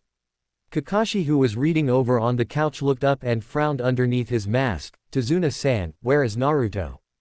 "Oh, the kid." Tazuna rubbed the back of his head and gave an excuse to cover for the blonde. "Don't worry about him, he made one of those clones to escort me. He said he still had some things he needed to do in the city." Kakashi's frown deepened. "Naruto has grown a lot in the past month, so I don't think he'll do anything reckless. Still, this is Naruto we're talking about, so it may be good to err on the side of caution." "Thank you Tazuna-san," Kakashi said as he stood up and made his way towards the door. "I think I'm going to check and see how my other students are doing." Tazuna watched as Kakashi left before shrugging and moving into the kitchen where Tsunami most likely was. When Kakashi left the house, he bit his thumb and began to make several hand signs. He sighed as he felt some of the small amount of chakra he had leave him. He would only be able to use this once until his reserves were completely recovered. Slamming his hand into the ground as he called out a jutsu. Kuchio's number jutsu, summoning jutsu. As soon as his hand touched the dirt, a seal array appeared on the ground under his hand. There was a puff of smoke, and when it cleared, Kakashi saw a small pug sitting there. The pug was wearing a blue vest with a Konoha headband, and had a lazy expression on its face. "Yo Kakashi," the pug said as it lifted a paw in greeting. "You haven't called me lately, is there something you need?" "Pakun," Kakashi greeted, reaching into his pouch and pulling out a small torn bandage. "I need you to find the person this scent belongs to. Come back and tell me if he's alright." Pakun nodded as he took a whiff of the scent. Putting his nose to the ground, he sniffed around a bit before looking up. "I got the scent Kakashi, I'll see you later." As Pakun took off, Kakashi looked after him before sighing and going back inside. "And then the Chunin and Jonin of our village all started chasing me around the village." Naruto finished telling the story of his grandest prank of defacing the Hokage monument to the kids who had gathered around him. The child who had come up to him begging for food had led Naruto to where a group of 15 people ranging from the ages of 5 to 12 had been, all of them wearing the same rag-like clothes that he was, and all of them starving from lack of food. With a talent for showboating that only a prankster of his caliber could have, Naruto had proceeded to wow the entire group by creating 50 clones of himself. He had divided them up into groups. Group 1 was 25 clones who had used his still-fledgling water walking skills to stand above the water with a net and catch as many fish as they could. Clone Group 2 had been 20 clones split into 2 groups of 10. One group had gone to get firewood, while the other built several fire pits to cook the food caught. The last group had been 5 clones who were given the task of helping Naruto play with the children. They had done everything from playing tag to giving piggyback rides. Naruto had even shown them some of his less destructive jutsu, such as the jutsu he had now taken to calling the Kage Henge shadow transformation, due to the fact that Anko had told him his jutsu was not an illusion like the standard henge but a real transformation. Once the clones had finished cooking, Naruto had gotten the children to settle down, and he and his clones had passed out food to them, watching in a mixture of amusement and sadness as the group of ragtag kids devoured their meal as if they had not eaten in months. The blonde suspected that this was actually very close to the truth. "That's so cool, Oni-chan," one of the kids said, a little girl with long brown hair and green eyes. Naruto grinned at her. "Yeah, it was, until Iruka-sensei caught me at least." He finished with a bit of a sheepish expression. "Who's Iruka-sensei, Ni-chan?" asked another kid. "He's the person who taught me to be a ninja," Naruto replied, leaning back on his hands as he looked at the group that was gathered around him. "He's pretty cool, except that he always seems to have this magical ability to find me after my pranks." Naruto stayed with the kids for the next several hours, regaling them in tales of his pranks. He had to admit it was nice to have a receptive audience who loved to hear about his pranking career, since before it had never really been seen in any way except a negative light aside from his rival for Hokage, Konohamaru, but he had only seen the kid a few times in passing since he became a ninja. Looking up at the sky, Naruto frowned when he saw that the sun was starting to set. "Well, it looks like I have to get going." He stood up, much to the disappointed of the kids. "Ah, do you have to, Oni-chan?" asked the one who had led him here. Naruto smiled and ruffled the kid's hair. "Yeah, I do. I have to help protect the bridge builder. He's going to save this country from Gato, to make sure that you guys can all live happy lives again." "Really?" the boy said in an odd tone. Naruto gave the boy his foxy grin. "Of course. Which is why I have to protect him, that way Gato doesn't try to pull anything funny." "Wow, you're like a hero," one of the girls said. Naruto chuckled a bit, hiding the small amount of hurt those words gave him. Sarutobi had said he was the hero of Konoha, the one who protected it from the Kyuubi, but none of the people saw him like that. However, here were people he had just met, kids, but people nonetheless, that thought he was a hero. It was both a heartwarming feeling and slightly depressing. "You think so?" "Maybe," Naruto said, giving the little girl a smile. "It's nice to know some people think that anyway." Less than 15 minutes later, Naruto walked through the front door to Tezuna's house. "I'm back," Naruto called out as he went over to the table where his team along with Tezuna and his family were sitting, eating dinner. Kakashi looked up from his book and gave his blonde student the ever-famous eye smile. "Ah. Naruto, did you take care of whatever business you had?" Naruto nodded as he sat down and began piling food onto his plate. "Yep. It's all taken care of. I think I should have realized something like this would happen," Kakashi thought to himself as he went back to his book, but didn't read in favor of his thoughts. Given that while different, the situation a lot of these people are in is similar to Naruto's earlier years. Kakashi had been able to find out what Naruto was doing through Pakun. What he had found was both surprising, and at the same time not so surprising. Having been in the Anbu at one point, Kakashi was one of the people who Sarutobi had placed as a guard for Naruto after giving the boy his apartment. It was an unnecessary precaution for the most part, as most people would follow the law and only a few would try and break it, mostly drunks that he and the Anbu dealt with before they became a threat to Naruto. The blonde had rarely ever been able to get any food for himself. Most if not all of the stores refused to sell to him, and the one store that did charged triple the price for rotten goods. Even after having this reported to the Hokage, nothing had changed for Naruto, especially since the civilian council had managed to hoard more political power. After the Kyuubi's attack before, Sarutobi had reclaimed his position and now controlled nearly all of the stores, and those they did not were blacklisted if they allowed Naruto entrance, making it very hard for his student to get food.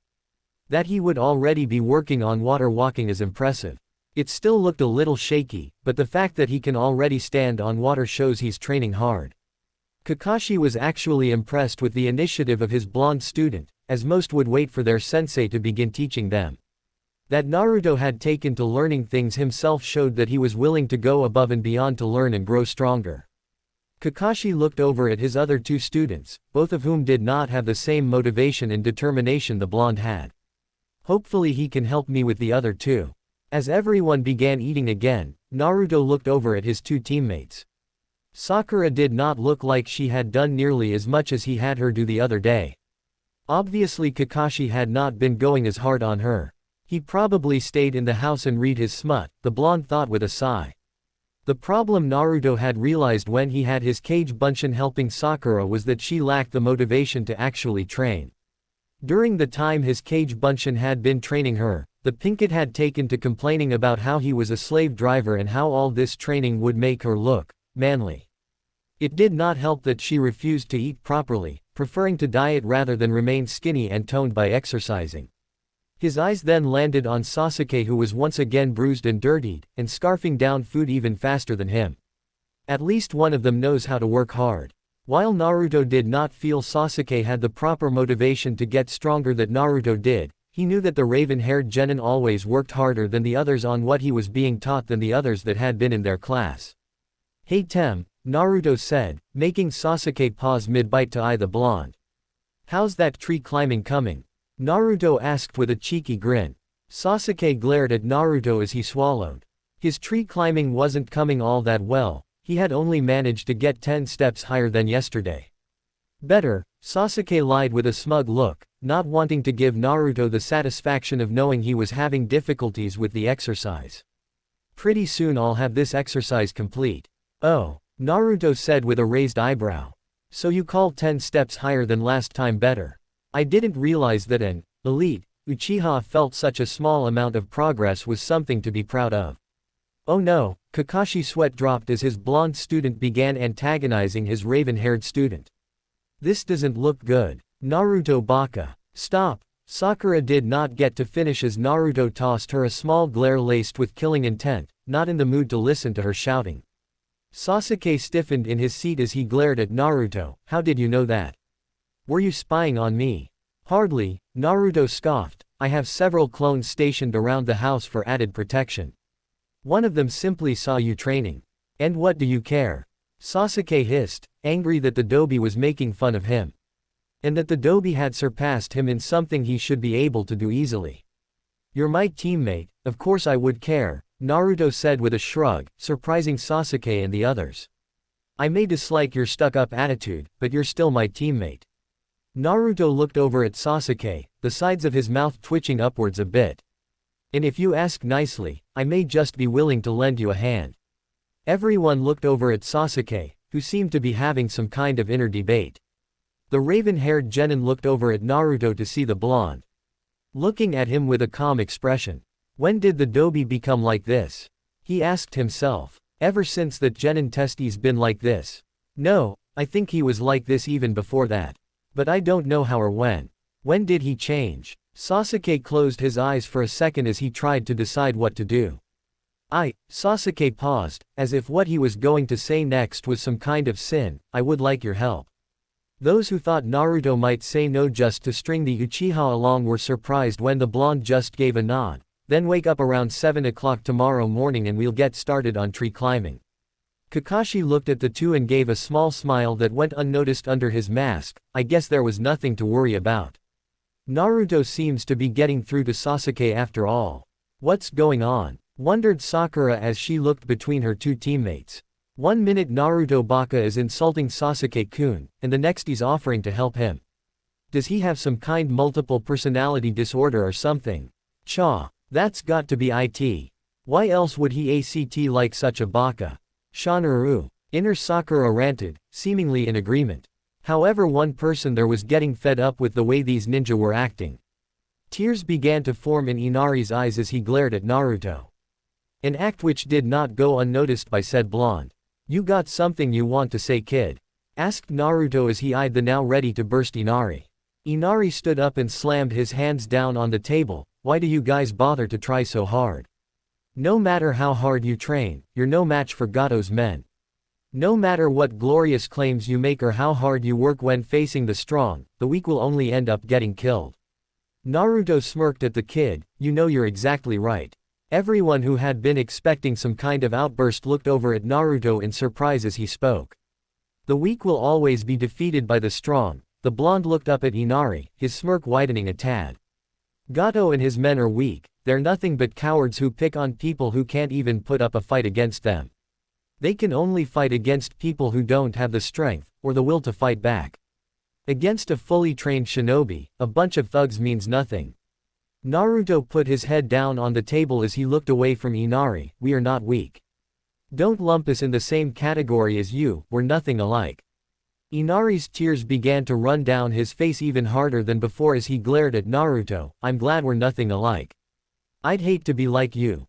You don't know anything about this country, yet you keep being so nosy. What the hell do you know about me? I'm different from you. You're always acting so happy, like you don't even have a care in the world. You don't know how hard life can be. Naruto lifted his head up and glared at the kid, unconsciously channeling killing intent into his gaze, enough so that Inari's eyes widened and he began to shake. Having never experienced killing intent, Inari was unable to properly defend himself and was forced to sit back down, as his legs were no longer capable of supporting him. Listen to yourself, bitching and moaning about your life. Thinking you've got it so hard. Naruto's voice was soft, an almost unnoticeable whisper. Yet it somehow managed to carry across the entire room, and was thick with a rage that even Sakura, oblivious as she normally was to Naruto, could hear. Several of the people in the room flinched, including Inari. Naruto stood up and walked over to the kid who was too frightened from the blonde's killing intent to move. Naruto's glare seemed to increase as his mind went back to the children he had met in Nami. The ones that had nowhere to go, whose parents had disappeared, most likely due to Gato having his men kill them. You sit here in this home with your loving family, with a mom who cooks for you, and worries about you, and loves you unconditionally. You have a grandfather who is building a bridge so that you and your country can be free of Gato's reign. Naruto snorted at the boy in disgust. What a hard life. Oh, my 2-san died. Boo-hoo, look at me whine and bitch like some little pussy.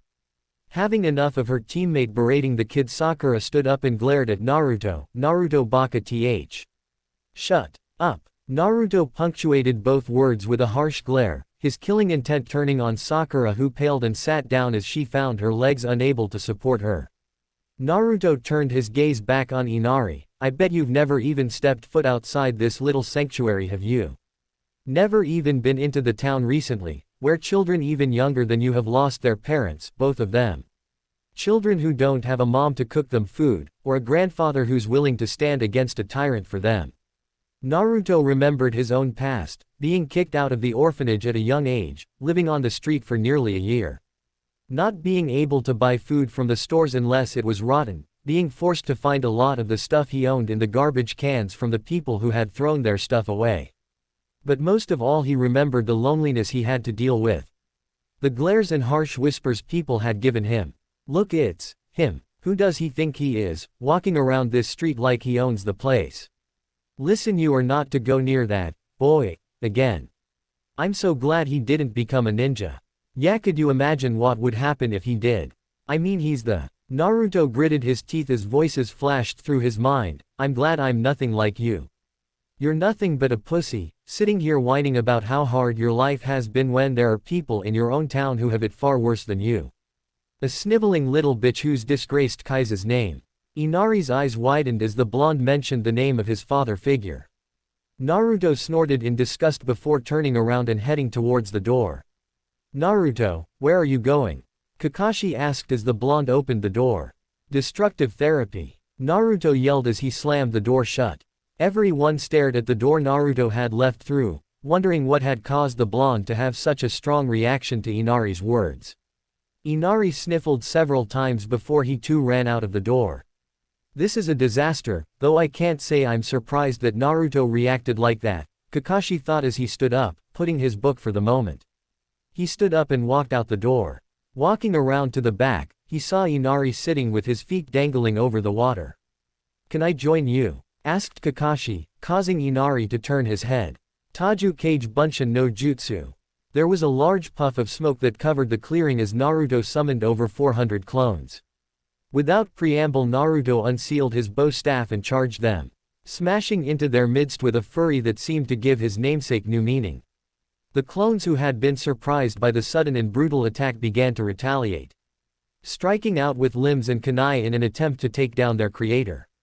Naruto snarled as he dodged some attacks, blocked others and then retaliated with a vengeance. A strike to the head for one clone, a dazzling set of spinning maneuvers that ended up taking out a horde of the Naruto copies. The blonde shinobi did not stop at just using his staff, however. He used feet, elbows, headbutts, knees, anything he could think of as he tore through his cage bunshin. He did get a hit a few times, several kunai got stuck in his torso, a few cuts appeared on his arms, and bruises came to his face. However, Naruto continued on, fighting like a man possessed until the last clone had been killed. When they were all gone, Naruto stood there, hunched over and panting. His eyes began to droop as he fell onto his back. One last thought passed through his mind as he fell into blissful unconsciousness. The nerve of that brat, thinking I don't know what it means to suffer. It seems we're out of medical herbs, Haku mumbled with a sigh. Closing the pantry, the hunter ninja walked back into Zabuza's room. Walking over to the bed, Haku looked down at him. You were far more injured than I thought. We're all out of herbs. What's your point? Grunted Zabuza. My point is I need to go out and get some more for you. Haku's gave the man a blank stare, slightly irritated by Zabuza's cavalier attitude. I'll be back sometime around noon. I should be able to get enough for you to finish healing. Whatever, Zabuza grunted, trying to shift his position in the bed despite the sharp pains he felt as he moved. Haku looked over at the Akuma brothers. Take care of him while I'm gone. If I find out that you've let him bully you into letting him so much as sit. The two brothers gulped at the implied threat. Don't worry Haku, we won't let him talk us into anything, said Guzu, the older brother. Haku looked away. You said that last time as well. Not waiting for a reply, Haku left the room. Haku hummed a small tune while walking through the forest, looking for the herbs that the fake hunter ninja had found a few days ago. After passing a particularly large tree, Haku found the herbs. Bending over to pick one up before pausing, having caught sight of a figure lying on the ground a little ways away. Acting cautious, Haku approached the prone figure to see who it was, recognizing the blonde that had come up with that plan and used the collaboration jutsu to nearly kill Zabuza. The hunter's breath hitched, wondering what should be done. Kneeling down, Haku looked the figure over. The boy had tears in his cloak and clothing, showing off the blonde's surprisingly muscular figure underneath. There were also a lot of kunai and shuriken strewn around him, and dried blood over his clothes and on the ground. Haku reached a hand out to the blonde's throat. The boy was a hindrance to Zabuza's plan. The best option would be to remove him before he could cause a problem. However, Haku paused midway to Naruto's throat, sighed and gently began to shake the blonde's shoulder. Hey, wake up. You'll catch a cold if you sleep out here, Haku said. Naruto stirred, stifling a groan. He opened his eyes. And the first thing he saw was Tenshi. He asked as he saw a beautiful girl with a heart-shaped face and a set of chocolate brown eyes. His slightly groggy and his sleep-addled mind coming to what he obviously thought was the correct conclusion. Haku blushed at being called an angel. I'm afraid not. If I was, you would have to be dead in order for us to meet. Naruto blinked a bit as the blurriness to his vision began to clear up. Sitting up, he stretched his arms above his head as he let out a loud yawn. Bringing his hands back down and leaning against them, Naruto turned to look at the person who had woken him. It was a young woman who looked to be maybe a year or two older than him. She had long dark brown hair, and chocolate brown eyes. She was wearing a pink yukata with blue floral designs on it. A small black choker was around her neck. She was currently smiling at him with a kind smile. Naruto blushed a bit. Sorry. I just he said, unsure what to say. Haku giggled a bit. That's perfectly alright. Though, you should be more careful. If you stay out here all night long you may catch a cold and die. Then you really would be seeing angels. How is that? Naruto asked, scratching the back of his head. I didn't know colds could kill. And in any case I've never been sick a day in my life. He paused as he looked over at Haku and tilted his head and gave an expression of curiosity. So what about you? What are you doing this early in the morning? Haku smiled and lifted the basket she was holding. I'm picking some herbs for my friend who got injured a while ago. I'm gathering these to help in his recovery. That's actually pretty cool, Naruto said, gaining an interested look in his eye.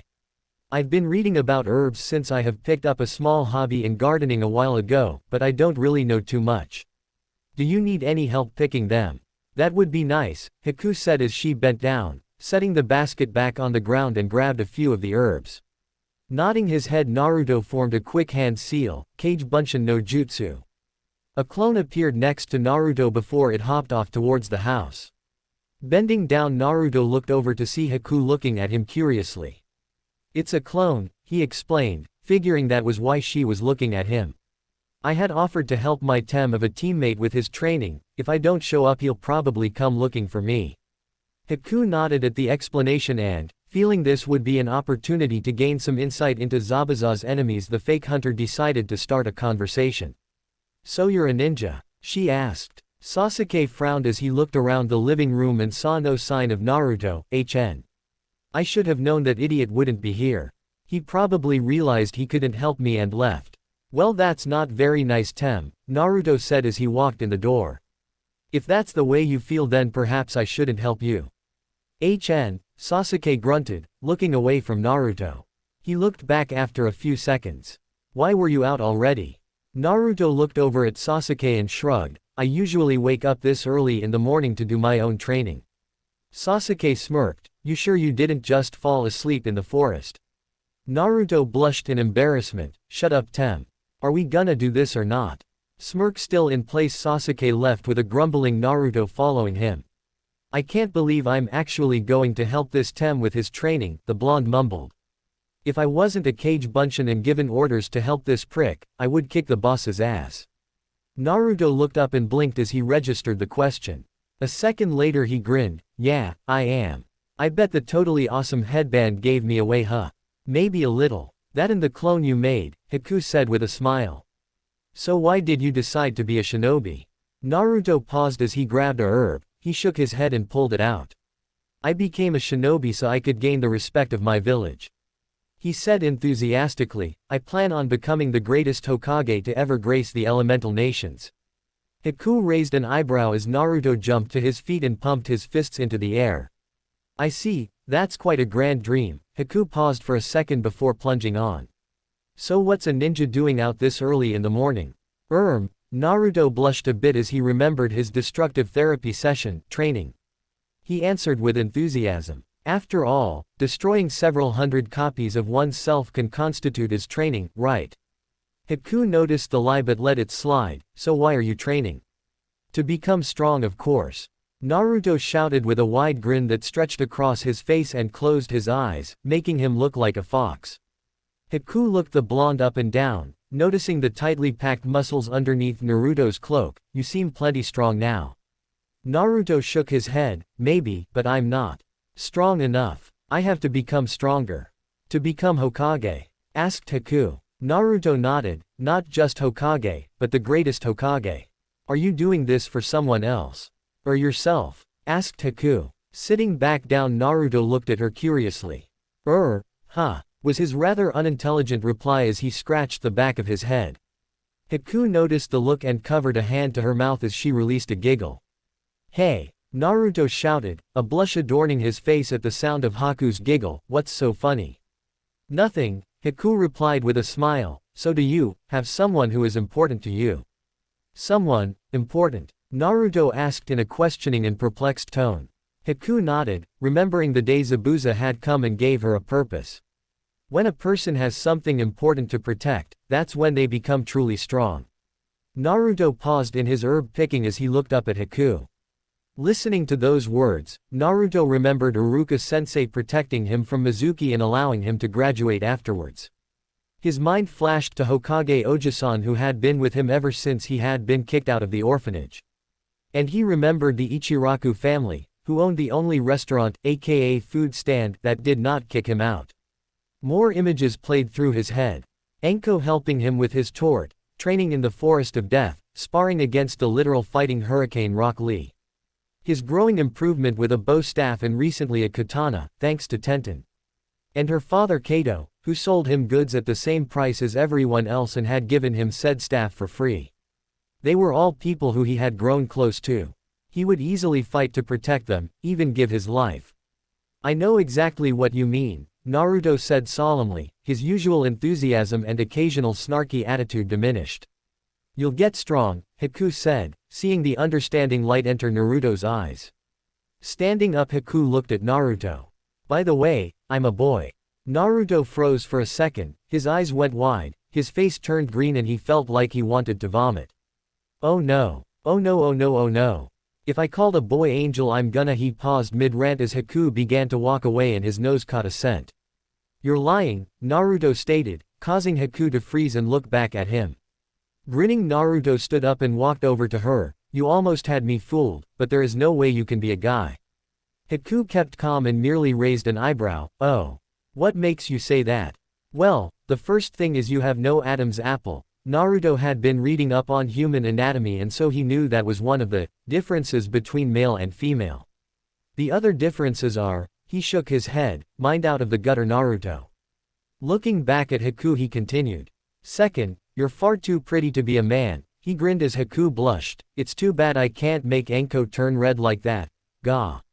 He shook his head again and cursed Anko for corrupting him.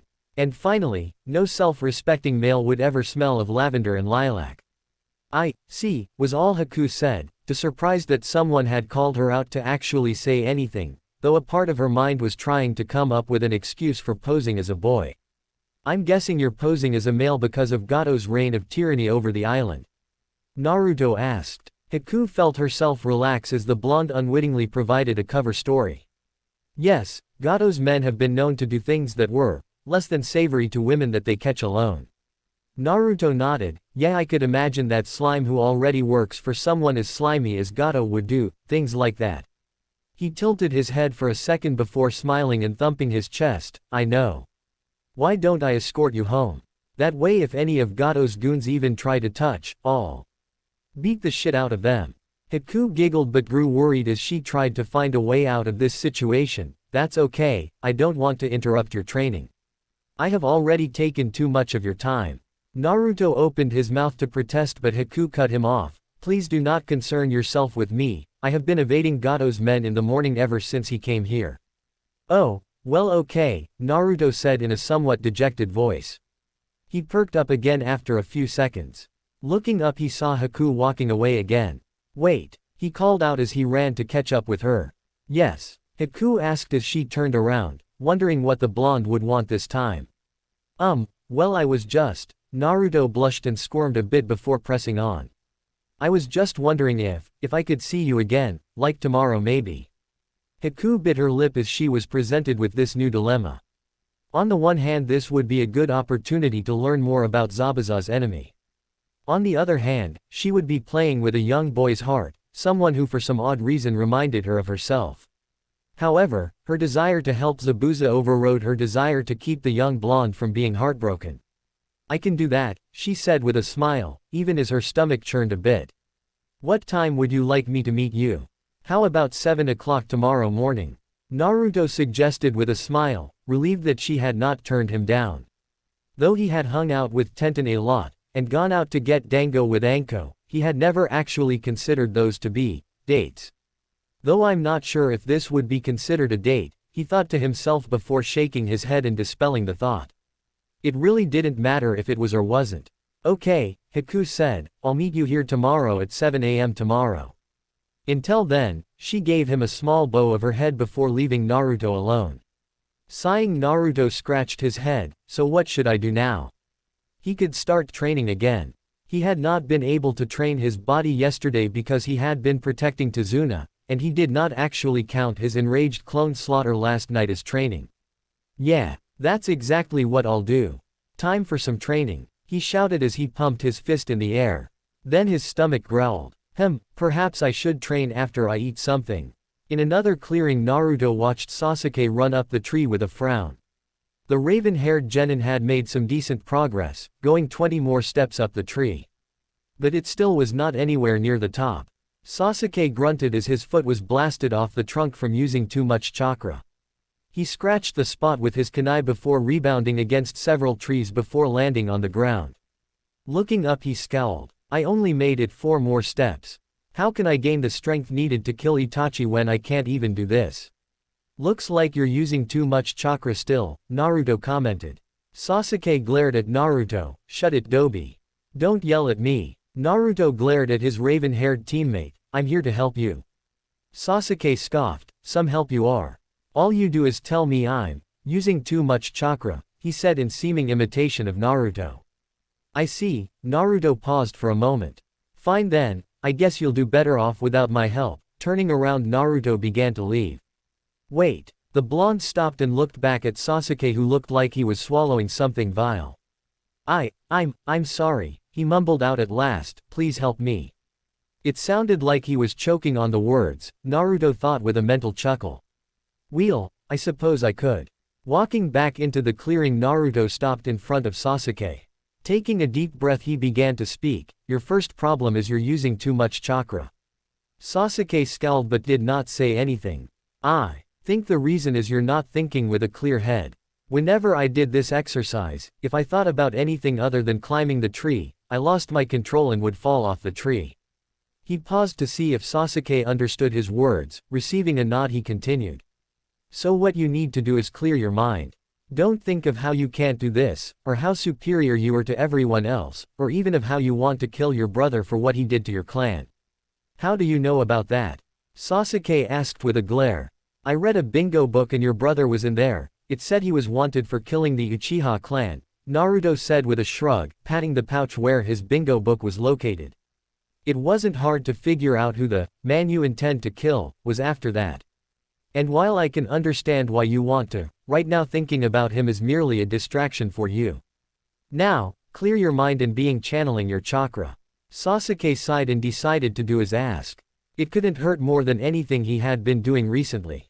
When all thoughts, even the many plotted ways he would kill Itachi, were gone, he channeled his chakra to the bottom of his feet. Feeling ready he ran at the tree, jumping on and sticking his feet to the trunk he began to move up. 2 steps, 4 steps, 10 steps, 15, 30, 55, 60. Before Sasuke knew it he had reached the top of the tree.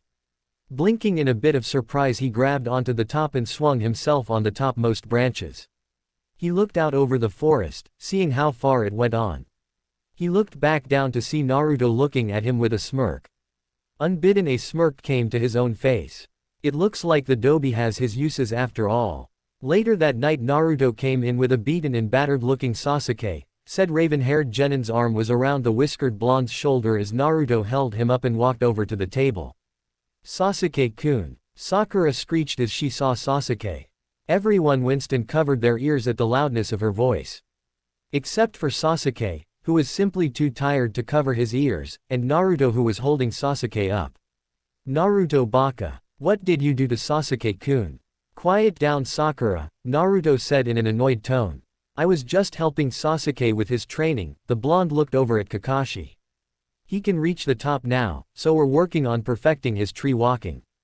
Kakashi raised an eyebrow as he looked up from his book. What do you mean perfecting?